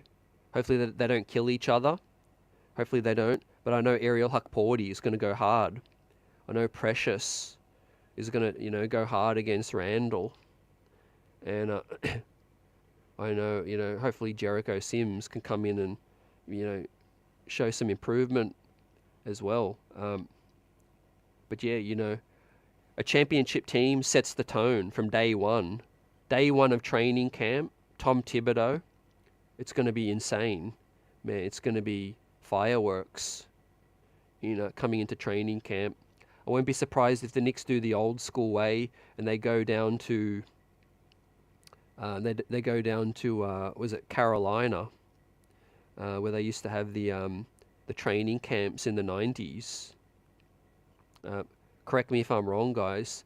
But yeah, I don't know what the Knicks will plan for training camp. I won't be surprised if they get out of town and they try something different.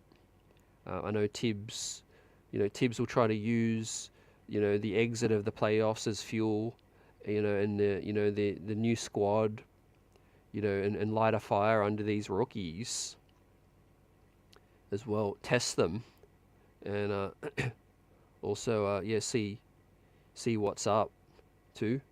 Now we welcome in a new coach, Mo Cheeks. Mo Cheeks is gonna, bring more experience to the coaching staff, but Tibbs is starting to show a little bit more in terms of the offense. Hopefully, they come out with some new wrinkles. Hopefully, they come out with some after timeout plays. That's my pet peeve. Is the after timeouts, the inbound plays as well. If the Knicks can thrive in that area, it'll be great because we'll get easier buckets. Best believe that. Against Indy, it was difficult to get the ball inbounds. Sometimes it was tough to get easy points too. So hopefully we figure things out. I see your points you guys made earlier about losing Isaiah, losing the playmaking aspect and losing, his touch in the short roll. I think that'll be something we'll have to compensate with, different actions. I think Julius Randle is going to be a big part of that, in the pinch post.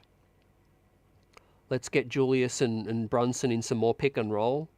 Also, let's get Julius in the pinch post, kind of there, ready to, bring the double, draw the double, and then find the shooters as well.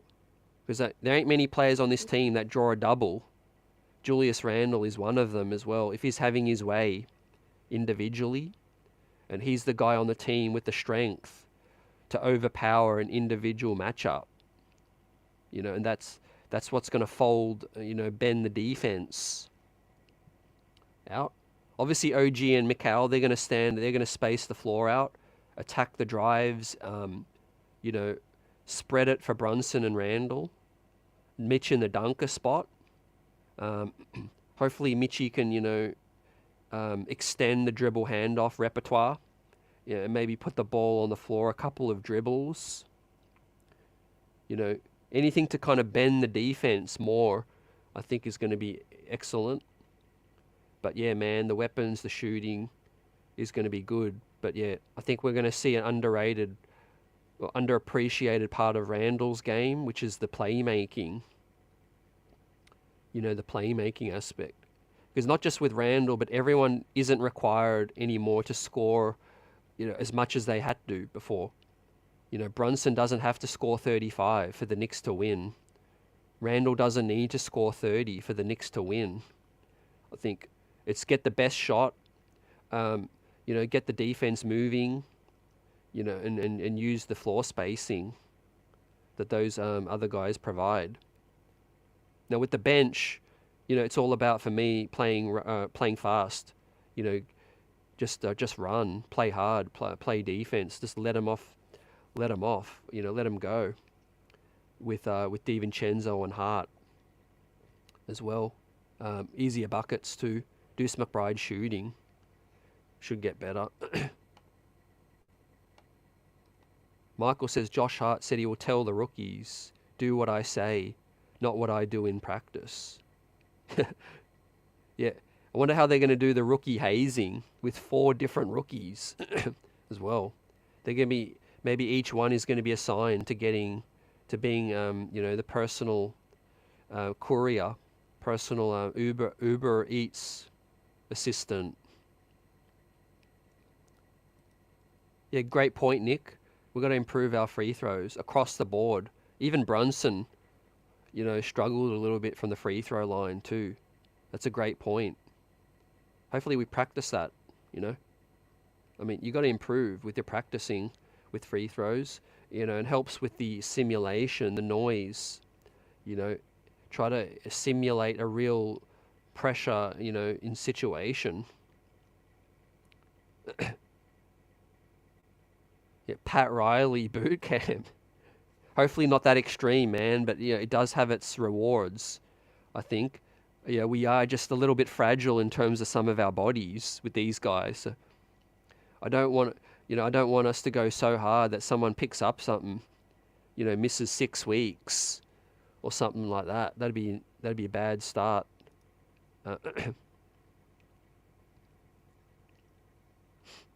Josh AC says Hart going to go after the rookies with a pillowcase full of rocks, dude.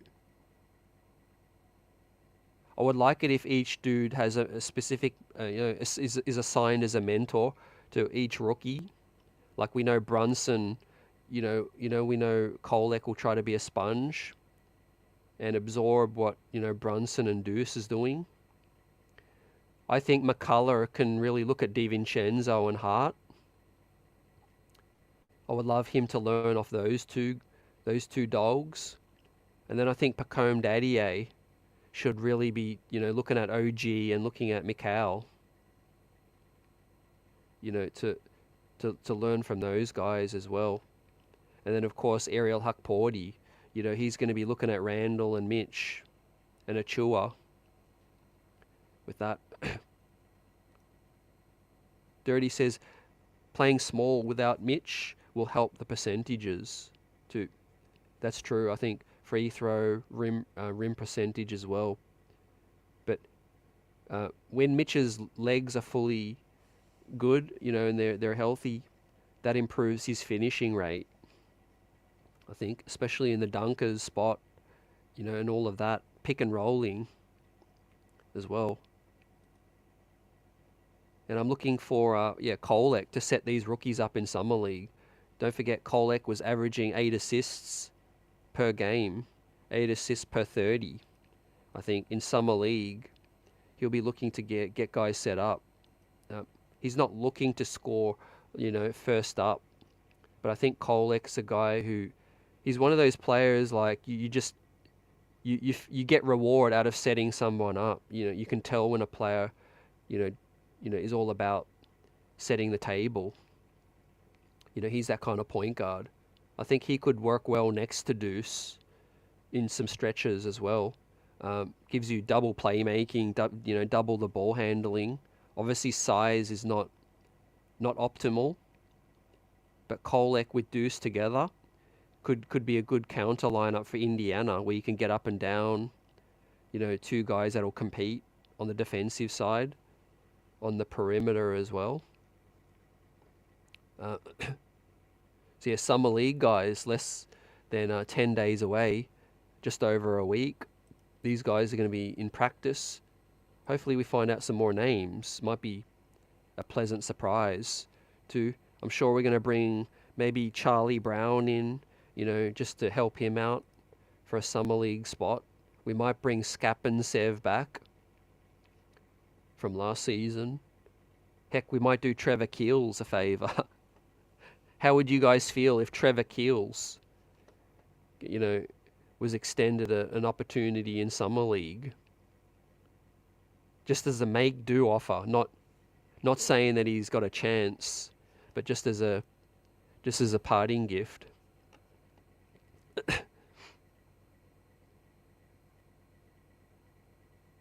Man, if Kolek can be anything close to Mark Price, that'd be unbelievable. But yeah, I could see some comparisons. I could see that. Winning mindset, winning mentality. AC says forget Keels too. And yeah, I would agree with Dirty here, but unfortunately, I think Lithuania have qualified. I think they won yesterday, or they're all but qualified now. So I think it looks like they're another win away from making the Olympics. But Rokas Hive's still here. We're still going. I'm still watching, right? He's going to come to something, man. He's either going to be on the Knicks one day, or he's going to be a part of a trade package as well. And maybe that appeals for Danny Ainge. Let's just hope the best that he looks, that more that Danny Ainge goes, hey, you know what? Yeah, I could do with Rokas. I'm about to lose Colin Sexton. He could be a backup to Keontae George. The better that Rokas does, the better for us. Yeah, forget Keels, 100%. Forget Keels, right? Look, it was a second round pick. I'm not feeling any type of way that the Knicks wasted a second on Keels, right? It was just at that point where we were hoping with the Knicks, shortage of assets that we could get something out of that. But what we did this season was absolutely stock up. Knicks look in a more healthy cap situation thanks to the signing of Shake Milton, right?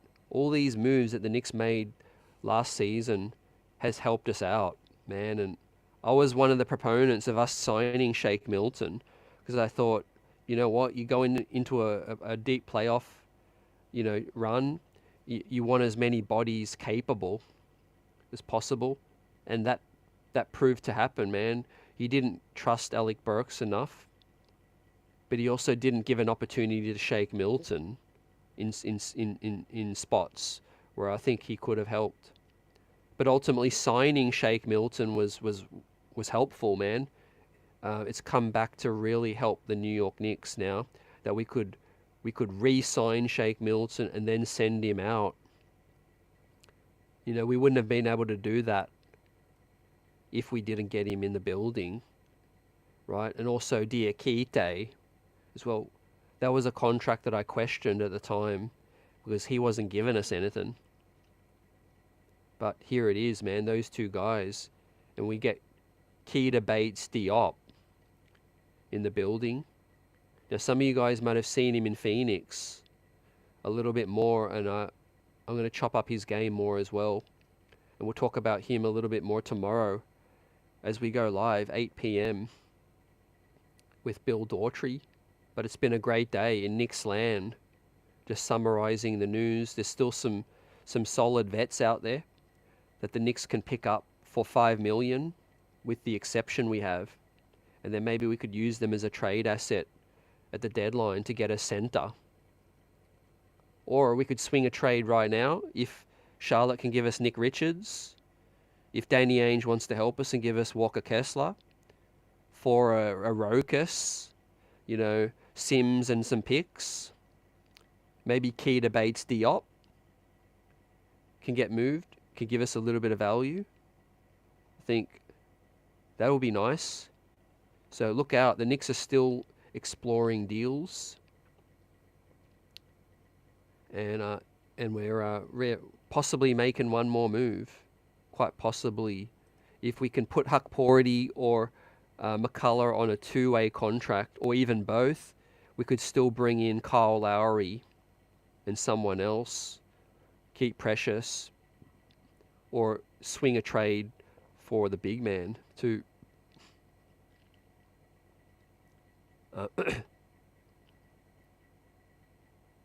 Yeah, Jeff Rokas he's still out there, but I just don't know. I haven't heard what the latest is in terms of, his NBA chances this season. I know the Knicks are high on his game, but we've made a lot of moves that, have, tied up the spots right now. So our best chance or use of Rokas could be in a trade, I think. He has value. If we're trying to get Kessler, we're trying to get Nick Richards, then finally the payoff for drafting Rokas Jokubaitis might come back and help too. Johnny, I don't know if Tibbs will ever if Clyde will pronounce Huckporty correct as well. He might just call him the Hulk. Let's just call him the Hulk, man.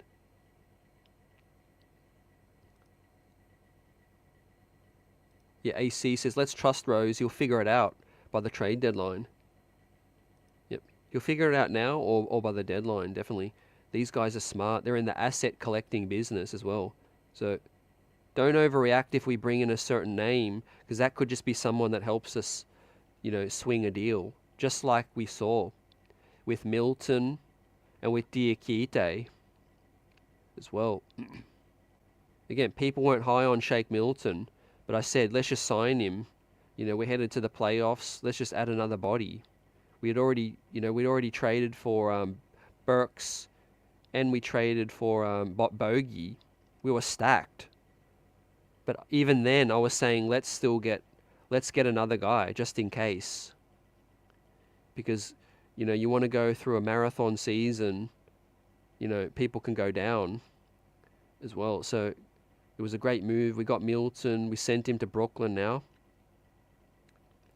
Also, people aren't talking about the OG trade enough, right? We used, what's his name, man? We used Evil Dante.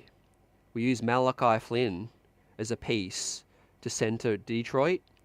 And we also got Precious Achua out of the deal as well. After we sent Emmanuel Quickly and we sent RJ. Now, Precious was really helpful last season to help us win some regular season games, keep us above water when the bodies were going down. Now, Precious Achua might just be a huge piece for the New York Knicks moving forward now, and we got him in the OG deal. So shout out, man, Leon Rose building on the margins, but it's these smaller moves that you go back and you look at. When a team wins a championship, you look back and you say, all right, we got that guy there, we got that guy there, we did this, we did that, and we flipped everything to get what we have.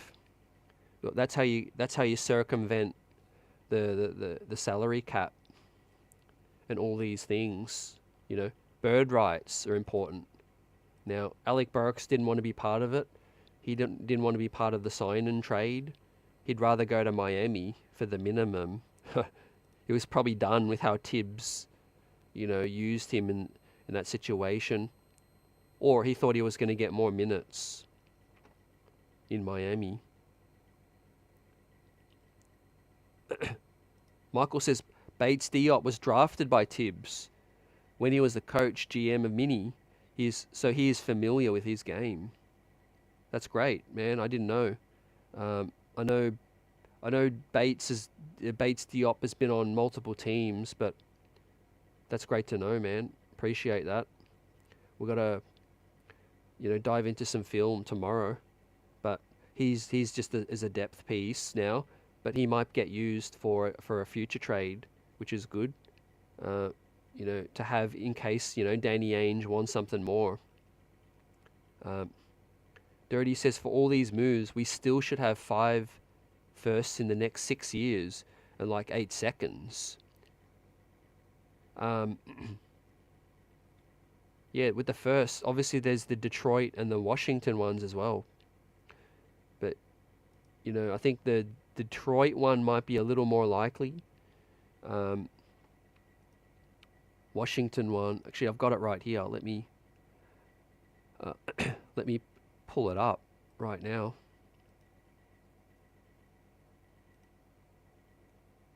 With the Knicks draft compensation, courtesy of notradeclause.com. Want to shout out those guys. You can look at the draft picks of every single team on No Trade Clause. Well, I love to give credit to these guys that put in the work as well and not steal their content. Or definitely I'll put the link in the chat too, so you can also check this out. This is my go-to because they update it very frequently. But this is the Knicks draft selection situation. So next year we don't have any of our own first, but we've got the Detroit, which is top 13 protected. And we've got the Washington one, which is top 10 protected. We now have a Brooklyn second, I think, which they updated today. I didn't realize, but we got a second out of it as well. And we've got a Detroit second, man, which is top 55 protected. So that's some solid assets for next year, which we could play with. And then going into 2026, we have our own first. But with the Stepien rule, you must have a pick. You must have a draft pick in every other year as well. So depending on this Detroit Washington ones, we could still get creative and make sure that we have a draft pick every year. We've got a Washington second as well. And then we've got 28, a pick swap with Brooklyn. We still keep our own first, but it's a swap. The best pick will go, the least favorable pick will go to the Knicks in 28. 29, we're without a first round pick, but we do have our own second. And we have the less favorable second of Indy and Wash. And then 2030, we have our own first and second. And then finally, the Brooklyn compensation will finish in 2031 when the Knicks send them the final pick of the Mikal trade. So it's not like we emptied the cupboard. We did well to get a few seconds in the building. Who knows, with these seconds they could be used, or we could get a few young players that can, compete for rotation spot. We got some maneuvering. We can skirt around it. As Michael's saying as well, yeah, we could skip around the Stepien rule. I think by these Detroit Washington ones are going to help us a lot. That's a good shout. Yeah, Optimus salute, great website. So yeah, we're in a good spot. As Dimitri's asking, do they still have the Detroit and Washington first? Yes. Which one do you think is most likely to maybe convey? As I said, I think it's probably Detroit by 2027. So if Detroit are not in the 10 worst teams by 2027, we'll get that pick. Now, it's not likely, but I think it's still the most likely. If it doesn't convey by that point, it'll turn into a second. But the Washington one, man, it's if Washington are not in the worst 8 teams by 2026, we'll get that pick, and that'll convey into a second. If they are still that bad. Now, Alex Sarr, Jonas Valanciunas, they got Bub Carrington now. I don't know, man. It just depends what happens out east.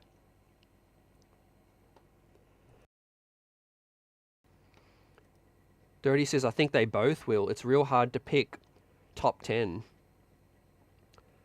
5 or 6 years in a row. Yeah, it is a long time, man. They've been bad for a long time. But you're maybe a little bit more optimistic than I am, because for them to climb up the East, some teams have to drop below them. Well, not just the East, sorry, the entire league. So, yeah, I guess it's possible. I mean, I guess the Washington one, by 2026, if they have 2 better years, there might be 8 more teams in the league that are worse than them.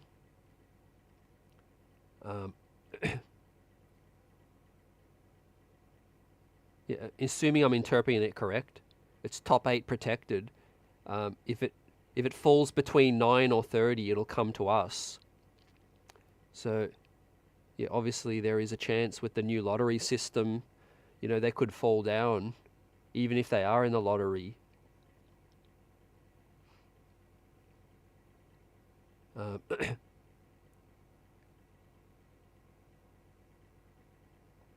Yeah, put it this way, I know the Spurs will be better.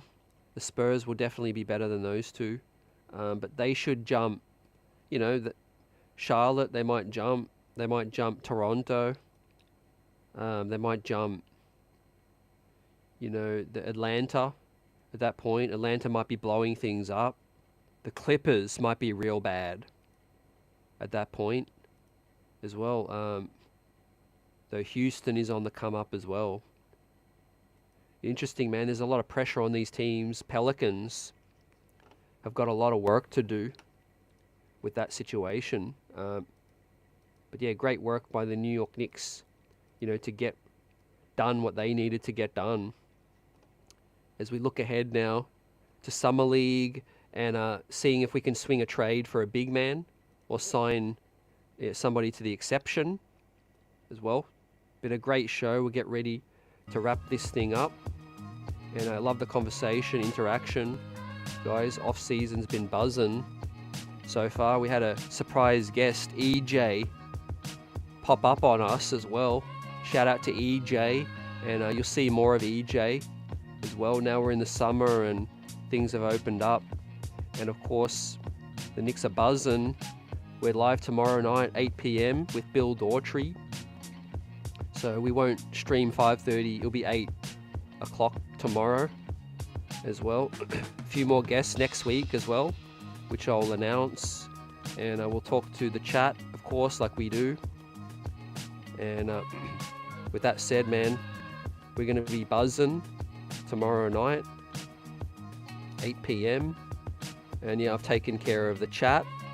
Appreciate guys coming in. Carlo, what's up? Salute.